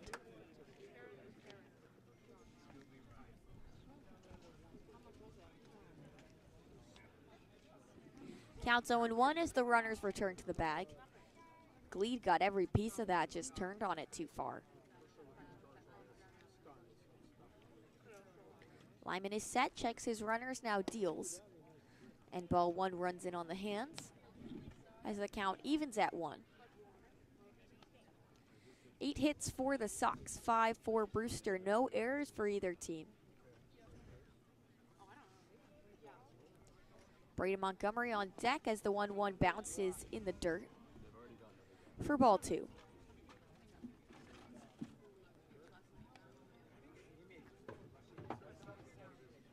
Glebe out of UC Irvine is a native of Ladera Ranch, California. He just finished up his sophomore year as an anteater. And Lyman deals. Hit well out towards right center field. Sprinting back, Turner can't get there. Gets it off 1 bounce. That'll be 2 for Glebe. An RBI double. And the Red Sox extend the lead at 7-0. That ball was crushed. That is a professional level hit by Dub Glebe. We've seen his power to the pull side. We saw it yesterday. We saw him hit one foul just a moment ago that he ripped to that left side. But nothing shows how good you are as a hitter more than driving a double into the opposite field gap like that. That's clutch stuff from Dub Glebe. He has been getting better and better lately, and he's been phenomenal in the field as well as Montgomery takes a first pitch ball. So an interesting aside, Perry, is that these last 2 acquisitions that YD has made have both been their first 2 switch hitters in Manny Garza and Braden Montgomery. Montgomery in the lefty box. I hadn't even noticed, Luke. Thank you for pointing that out to me. Yeah, first at bat taken left-handed. Playing for the shifts on the righty pitcher who deals strike 1. The fastball in the bottom half of the zone. Glebe takes his lead over on second. That's my favorite sentence. Say it all the time. The 2-1 pushed foul into the backstop as the count moves to 2-2. And it's guys like Braden Montgomery that just really wow you, that can two-way and switch hit. Like, what can you not do? That's just pure baseball talent. Switch hitting's a dying art, but that is just phenomenal. The 2-2 spikes in the dirt, gets away from Leach. The throw on the way is not in time and gets passed into left field as Glebe comes around from second, and he'll take home. The Red Sox lead 8-0. Just some good heads-up base running from Dub Glebe and a mistake behind the plate from Leach. I'm not going to lie, I thought he was hosed at third, but ball got by and Glebe scored. He got a bit of a late jump. If he moved right when the ball bounced, he might have had time. The payoff comes in, grounded up the middle, sneaks through the gap out of the diving glove of Jonah Sebring, and Montgomery has his second hit of the day. You've talked about it a couple of times over the last week, Perry. This team just feeds off of each other. It seems like good things happen in bunches. And Braden Montgomery, he stands in for a pitch, watches a run score from second, and then takes the very next one and up the middle for another base hit, his second hit of the day. So he doubled from the right side, singled from the left side. YD has 10 hits as a ball drops into Ryan Jackson in the dirt. It's been an offensive clinic from the Red Sox today. It's been really, really fun to watch when you get that kind of power through the gaps every single time. The speed around the bases. Jackson takes ball 2 on the inside.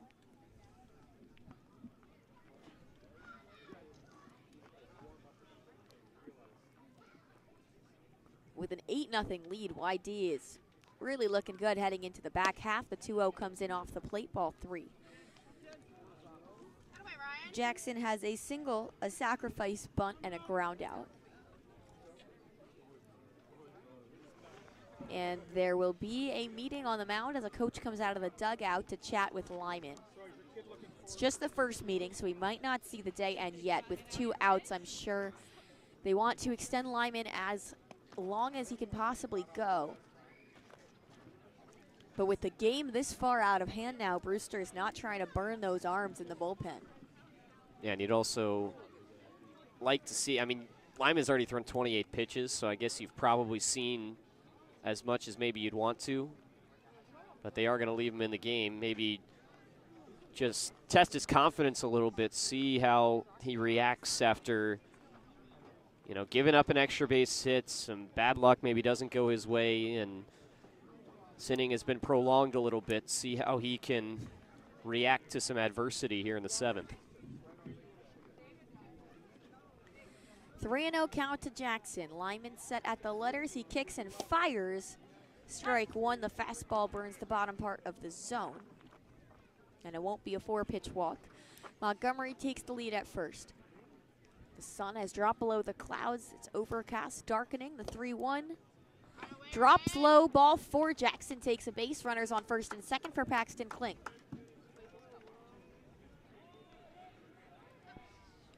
Now batting.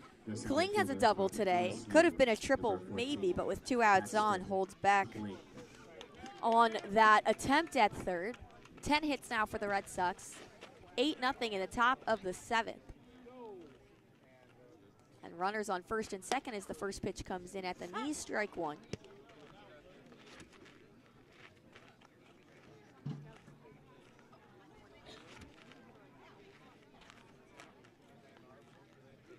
Theo Hardy on deck, 1 for 3 with an RBI and a run as the 0-1 comes in. Down the heart of the plate, strike 2. Kling takes both now. Forced to swing in a defensive at-bat.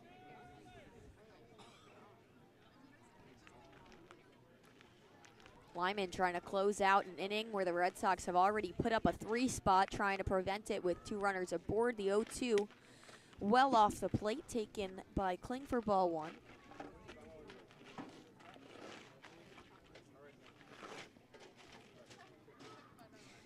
Jackson on first, Montgomery the lead runner on second. 1-2 with 2 gone to Kling. Pitch on the way. Check swing, holds off. The appeal did not go, ball 2.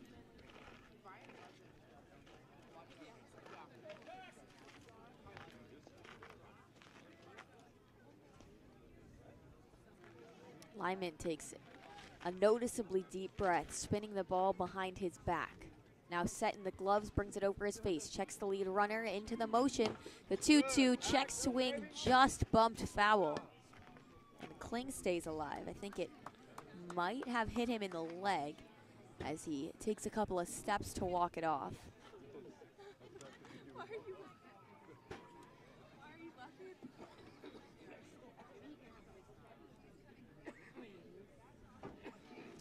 Now making his way back over to the plate slowly. Didn't exactly see where that one hit, but he's getting smack talked by one of his college teammates from the Brewster dugout.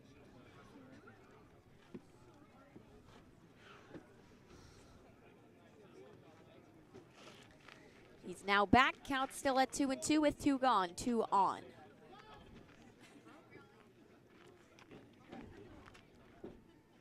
Lyman fires. Popped up towards the shallow outfield. Sebring sprinting back, coming in. Turner makes the grab. On the run, the Red Sox put up 3 and they lead 8-0 as we head to the stretch at Stony Brook Field. You're listening to YD Baseball on the Cape League Broadcast Network.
Cape Cod isn't just any community, it's our community. At Cape Cod Healthcare, our mission is to provide exceptional high-quality care for our neighbors and visitors. It's at the core of everything we do, from wellness initiatives and preventative screenings to leading-edge technology and specialized clinical expertise. Our dedicated team is committed to delivering care that enhances the well-being of all in this special region. Cape Cod Healthcare congratulates the Cape Cod Baseball League on its 100-year anniversary and is proud to be this year's official healthcare sponsor. Learn more at CapeCodHealth.com. Cape Cod Healthcare. Caring, commitment, community. Bottom of the 7th, new guy on the bump for YD. We have a new pitcher on the mound, and it's a debut for Gage Williams, the right-handed pitcher out of D2 powerhouse Georgia Gwinnett. He'll face Mason White as the first batter. First pitch on the way, fouled back sharply for strike one. Enzo Apodaca also moving out into left field in place of R.J. Austin. Called strike two on the breaking ball on the outside half of the plate. And Williams is ahead. In the first batter he faces, the 0-2 just inside. Close call, but ball one as White holds off. It's a good pitch, especially on 2 strikes. Into the wind, he fires off the plate. Ball 2 counts even. Williams, a guy who knows how to win, played for a Georgia Gwinnett team that made the NAIA World Series, won 50 games and only lost 8 during the season. That is truly ridiculous. The 2-2 popped up into foul territory, but there won't be a play on it as it travels well over the fence and the count stays the same. They only lost 5 games in the regular season. Another 2-2 on the way. Mason White hops back to get out of it. And the count is full.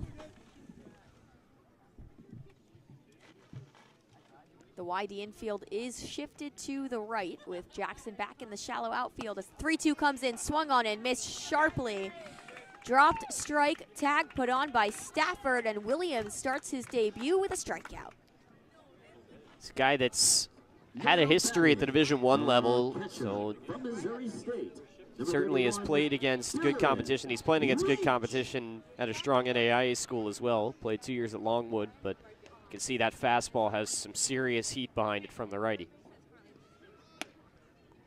First pitch on the way to Leach. He runs out of the way, shows bunt. And it's upstairs for ball 1.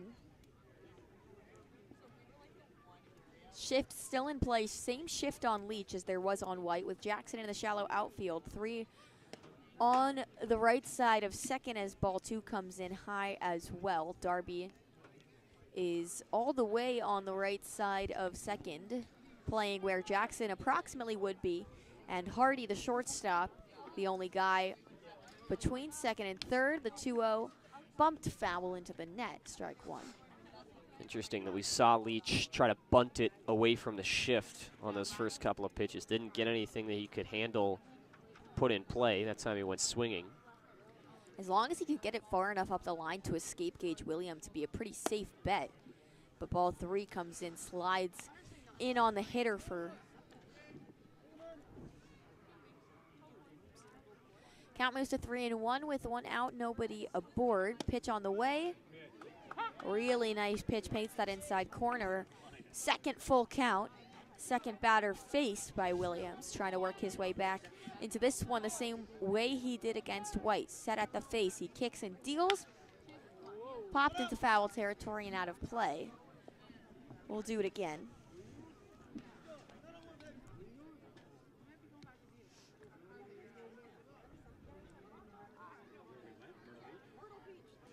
Williams fires, it's on the ground towards first. Gleed has it unassisted at first, tags the bag. He's been all over it today with the glove work. And that's 2 gone in the bottom of the 7th. That's got to be close to, if not the record this year for unassisted putouts by a first baseman in a game. He's got 4 now as Brewster's going to pinch hit. From LSU. It's Jared Jones out of LSU. Jones. Nicknamed Bear, he'll be participating in the home run hitting competition tomorrow, even though he has no home runs this season because he was a rather recent addition. But Jones hit a number of them in the regular season for LSU, college teammate of Paxton Kling. Had 14 home runs, and this one's crushed out towards left field. That might be the first, and it is. Spoke too soon. Jared Jones hits his first home run of the season. Classic announcers jinx moment as he got every single piece of that, smashed it up the line over the small 315-foot wall in left field, and Brewster finally plates one. The score is 8-1. Yikes, that is some serious, serious power from Jared Jones coming in as a pinch hitter. That ball was blasted over the left field fence. There was no doubt about it. Number 1, Davis Diaz.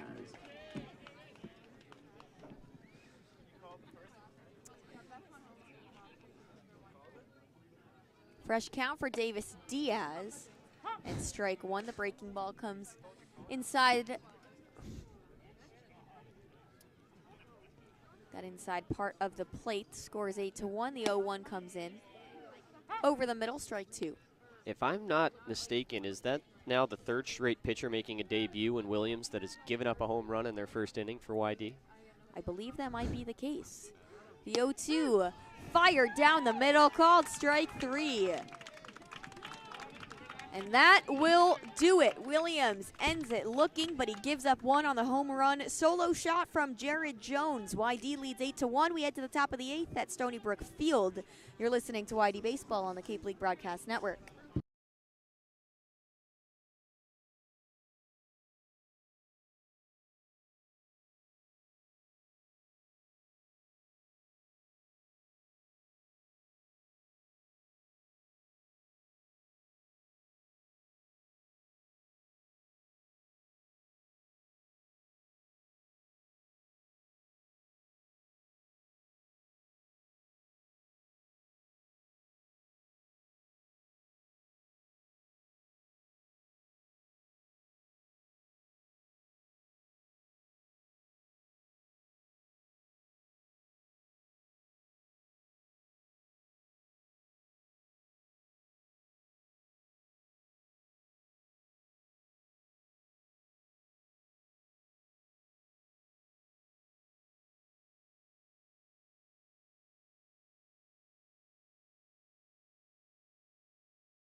back for the top of the 8th.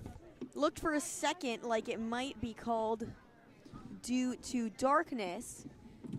And we have a new debut at the plate.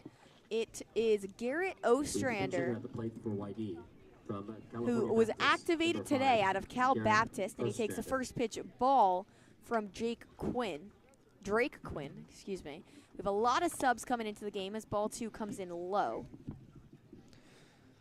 Yeah, so Drake Quinn, the new pitcher. Michael Robertson moves to right field. Peyton Green entering the game at short, and Jared Jones playing at first for the Whitecaps. So 3 new faces emptying the bench after the 7th inning. This will likely be the last inning. Strike 1 comes in the fastball at the knees. Coaches met in the inning break as the umpiring crew discussed what we assume was potentially calling the game for darkness, and it looked like Scott Pickler wanted to play at least one more, so we'll try to play this 8th. 2-1 comes in, reached for, tipped off the end of the bat, up towards short. The throw is scooped out, not in time, and it gets away past him, and Ostrander slides safely into second on the E5 from Diaz. I hope they give him the hit there at first and then say you reach second on the error, because I think he would have been safe. And the hit it definitely column was close. Went up, so they did give him the single and he advanced to second. That's deserved. I think he would have beat that. It was actually an E6 from Sebring, if that's even still him over at short. I totally lost track of those defensive subs, as you were saying them, Luke, so I really have no idea who's even on the field right now for Brewster. But Enzo Apodaca getting his first chance at things. First pitch on the way to him, pushed foul for strike 1. Ostrander on second with nobody gone. 0-1 to Enzo Apodaca.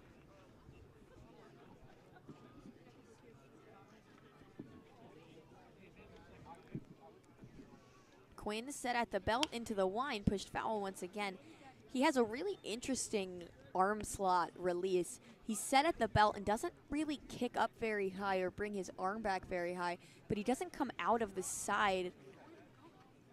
Starts hunched over as he is now, that front hip, the glove folded on it. Now set at the waist. And it's ripped on a line up the third baseline, stays fair, now goes all the way over to the bullpen, and it will be a ground rule double for Enzo Apodaca. Scores Garrett Ostrander. And it's a double on a 2-strike count for the outfielder out of Gonzaga, now in the transfer portal, and his average hovering around 300, one of the best contact hitters on the team. That ball was hit really, really hard and got the benefit of the side spin, but honestly could have been 3 if it hadn't turned into the ground rule double. Yeah, unfortunate that there's no sidewall over there before the bullpen. Enzo's got some wheels, too. That definitely, like you said, could have been a triple. Manny Garza pinch hitting for Hunter Hines, and he takes ball 1 upstairs.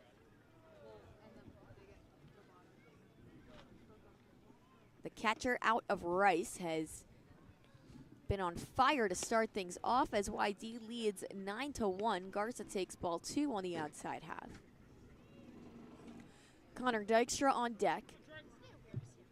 Both teams are emptying their bench here in the 8th as YD has run away with it. 12 hits for the Red Sox, no errors. 6 hits for the Whitecaps, 2 in the error column. Quinn delivers strike 1 over the inside half of the plate. Garza takes.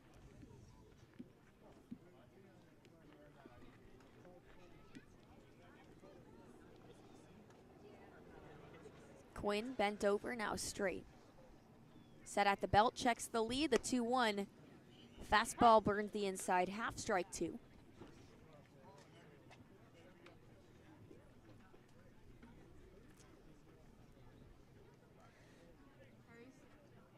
Apodaca takes his lead at second, Sebring right behind him, the two of them in a line, shuffling around. Old plate umpire got a bug in his eye. I was wondering what just happened. Whoops.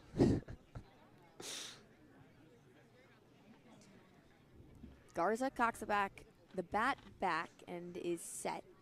2-2 pitch on the way. Swung on and missed, strike 3. First out of the inning for the Red Sox brings up Connor Dykstra. Apodaca still on second.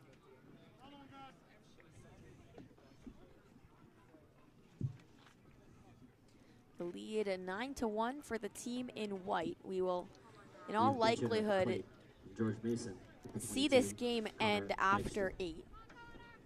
It's been a pretty quick game, too. It's just we're getting to that time of the year where it's starting to get dark earlier. Brewster, after the All-Star break, will start playing their home games at 4 instead of 5. First pitch on the way to Dykstra. He takes over the plate for strike 1. YD also after the All-Star break is moving their home games up from 4:45 to 4:30, so we will start 15 minutes earlier at home, trying to avoid things like this canceling for darkness. The 0-1, strike 2, called same spot. Casey Cook on deck. He's been on fire as of late. The YD bats have been heating up the last couple of games, but even through those few losses, Casey Cook was one of the real bright spots. The 0-2 on the way, drops off the plate. Nice take. Count moves to 1-2 with 1 gone. Apodaca still on second.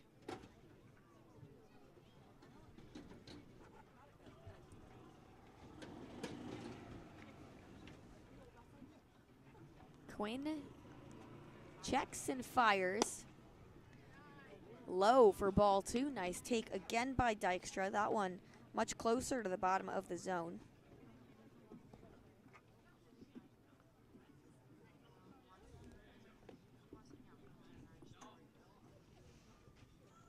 Quinn's windup fascinates me. 2-2 hammered out towards left field, and that'll drop for a base hit. Apodaca stays on third, and Dykstra has a single on the bloop shot. Dang. 4th hit of the season for the catcher out of Canada. He got jammed bad on that one, but he just muscled that thing out to left field. Apodaca maybe could have scored on it, but safe play with just 1 out, and one of your hottest bats coming to the plate to just hold him at third. Good to see Connor Dykstra, though, come in late in this game and get a confidence booster, knock in a base hit, and maybe that'll get him going. Was really hoping to see Apodaca come around and score and get the RBI for Dykstra. He has an RBI this season, came off a home run. He's hit one of those. That came at Chatham. And it was a moonshot, too. It was not barely getting over the wall. It was hit over the scoreboard at Veterans Field. It gets away behind the plate, and Apodaca comes in to score. Dykstra advances to second, and the count moves to 1-1 on Casey Cook. YD leads 10-1.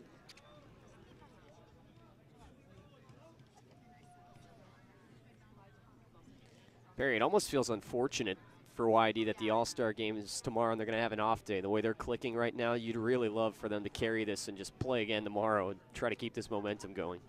Luckily for them, they had a game rescheduled for Sunday as ball 3 drops in the dirt to Cook, counts at 3-1. It was originally supposed to be an off-day league-wide, and for most of the league it is, but YD and Orleans will play each other. YD's on the road at Orleans, and they've been on the road the last 2 nights, and it's been going really well, so hoping to continue that streak before coming back home on Monday. Ball 4 runs in, and Cook will take a base that actually was ball 3. That's what I thought. The scoreboard was ahead of me on that one, but 3-1 to Casey Cook. I could have sworn there was an extra one in there.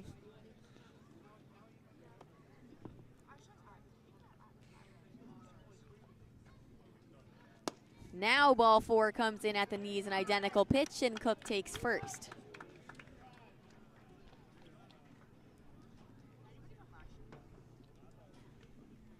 Now batting the first baseman. Dub Gleed 1 for 4. He has a double, sprayed it to the opposite field gap. And he has a chance to score Connor Dykstra if he could put it in the outfield grass again. YD racking up the hits. They're at 13, giving Brewster a taste of their own medicine. Brewster put up 17 hits on the Red Sox as Gleed swings away and misses for strike 1. The last time these two teams faced tonight, YD is 13. And it wasn't a bad game from the YD offense at all. The final score was 13-8. It was an ugly pitching day, though, and that was really the first time we talked about it in the post game of that game. We'd seen that all season. The 0-1 hit well out towards left field, and that drops, getting all the way to the wall. Dykstra will easily score, and Gleed holds up on first base. Dub Gleed hit after hit. YD is pouring it on, and they lead 11-1. Gleed almost maybe could have had a double the way that ball looked off the bat, but man, this Red Sox offense has been something else today.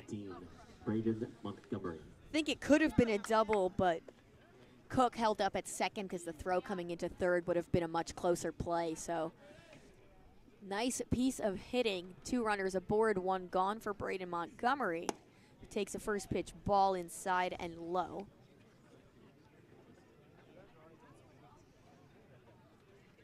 Coach Pickler wanted another inning, and he's getting a good one, giving his guys a confidence boost, if anything.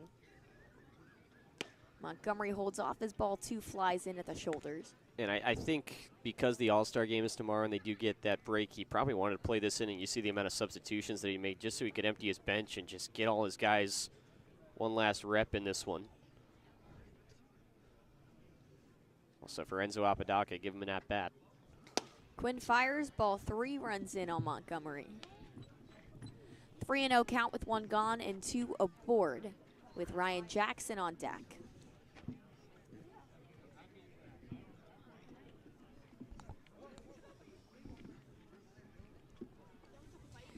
3-0 ripped on the green light on the ground, caught off the bounce by Jones. And he steps on first for the 3 unassisted. That's out number 2. Runners advance. Really nice play by the first baseman. I thought for sure that was going to sneak by into right field. The ball was cracked, but Montgomery's retired. And there's 2 on for Jackson. Number 6, Ryan. Yeah, I was going to say, typically, if you have a 3-0 green light and you get out, you're not super happy with how that ended up going for you, but I think Braden Montgomery's going to be fine with that. That ball was stung, just got robbed of a hit. Jackson takes the first pitch strike at the top of the zone.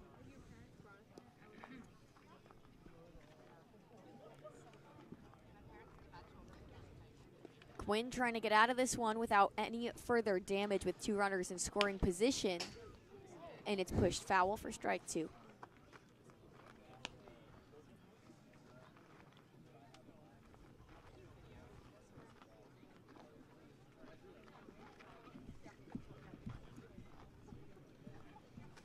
Big lead from Gleed, nobody over there covering him on the bag. Cook has a small one at third. 0-2 on the way. Bumped foul just off the tip of the bat as Jackson keeps this at bat alive.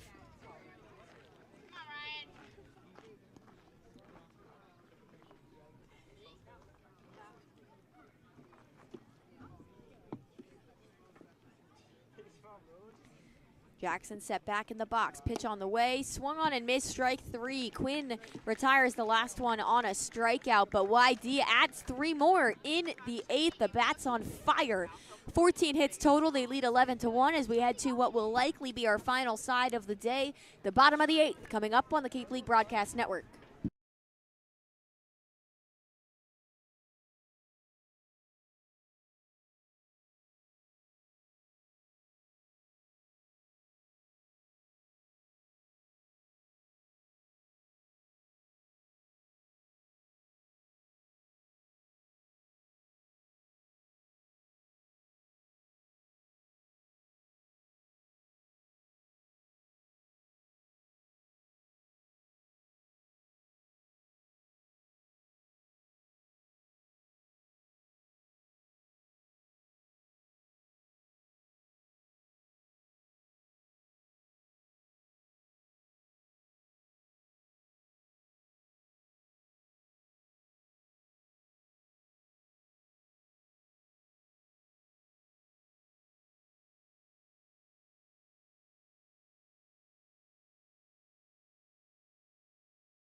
Bottom of the 8th, and Max Banks into the game for the Red Sox, who lead 11-1 after a fantastic day on the mound and at the plate.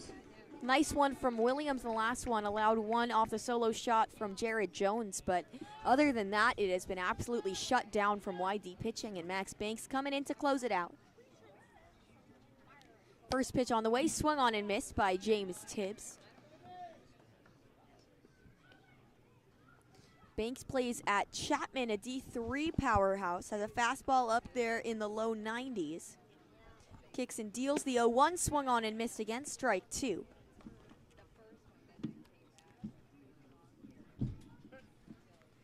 Banks has been one of Chapman's primary starters for the last 2 seasons. This is his first time playing summer ball. 0-2 comes in, drops just off the plate for ball 1. Looked real close to being a called strike 3, but didn't get the luck of the draw. Banks is a native of San Francisco, California. Into the wind, the pitch this time does drop in there for a called strike 3. The breaking curve freezes James Tibbs, and Max Banks starts his day with a strikeout.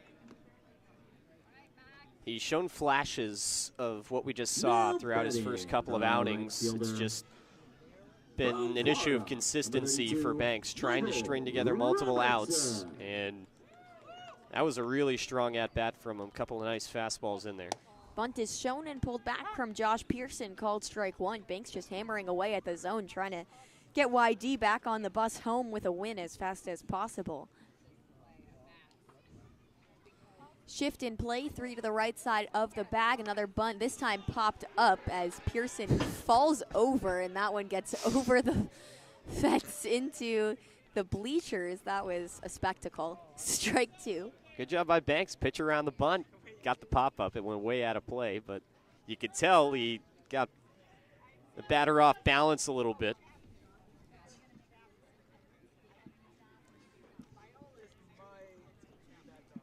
The 0-2 looked really good to me, but somehow it's called ball 1. I know we have a sideways angle on it, but I just didn't see any plate to either side of that. But ball 1 maybe on the outside, can't really tell. The 1-2 on the way, check swing, the frame from Dykstra can't get it up there, counts 2-2. Dykstra replaced Stafford behind the plate after his pinch hit single. Banks fires, swung on and missed, strike 3. Max Banks trying to close the day where it was started off by Pinson. 2 strikeouts in the inning, and just 1 out left will likely send us all home. Shortstop from Georgia Tech, number 6, Peyton Green. Peyton Green is pinch hitting, the last chance now for Brewster in the 8th, and he takes strike 1 at the knees. Nice frame from Dykstra to get that one just up to the bottom of the strike zone. I think the framing in this game, Perry, has been probably the best we've seen all season from this catching group. 0-1, this one just off the plate, 1-1. I thought that Ryan Stafford probably stole 2 or 3 strikes in this game, and Dykstra trying to pick up where he left off. This has been one of YD's best days defensively. The couple of hits that Brewster's had have been in all parts luck. This one is soft up towards short. Fielded on the hop, and that's out number 3 over to first base. Max Banks, a 1-2-3 inning in relief, and YD leads 11-1 as we head to the top of the 9th. There will be a meeting amongst the umpires and the coaches. We'll take a quick break, and when we come back, we'll see if the game's over. If we head to the top of the 9th, you're listening to YD Baseball on the Cape League Broadcast Network.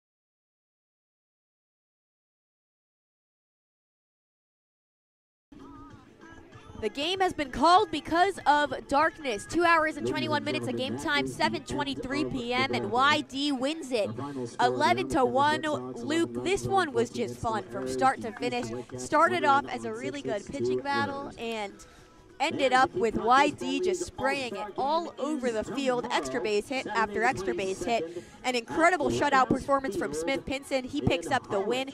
First inning from Gage Williams, really nice. And then Max Banks, his best pitching performance of the year. We've seen, as you said, flashes, and today strikes out 2, got the soft contact on the 3rd to close it out. Across the board, this was one of YD's best games all season, and to do it on the road in such a big spot before the All-Star game extends their lead in first place in the East. This game was huge. Yeah, this was a feel-good win for the Red Sox, and one that I think both of us can agree that they really needed. And you said just all around, I don't know if we've seen a better performance than the one that we got today. Pitching was excellent. Bullpen was very good. Max Banks, you know, he had a get-right day after a couple of tougher outings. Gage Williams with a tremendous debut. Smith Pinson has been as automatic for a quality start as anyone in this entire league. He throws 6 innings of shutout ball in the win. The bats came to play. Hunter Hines finally got another home run. We've been waiting on that for a long time. We talked about the framing. A lot of the little things that YD did defensively in this game were good. Just a really, really good way to head into the All-Star break for the Red Sox. A dominant win on the road where they did basically all the little things right. Today was spectacular, and I can't wait to go to the All-Star game tomorrow and see Hunter Hines in the home run hitting contest. We'll see R.J. Austin starting out there in left field. Apodaca, Brady Day, Leighton Finley, and Landon Vitelshees get the call as well. Luke and I will both be there tomorrow in attendance. I will be on the call on the radio broadcast. Really excited for that, and we will see you guys on Sunday as the Red Sox head on the road to Orleans. The Red Sox take this one, starts at 5 p.m. Final score 11-1 at Brewster. Thank you from Perri, Kitei, and Luke West Poley, our whole team at YD Red Sox. Good night. Cool.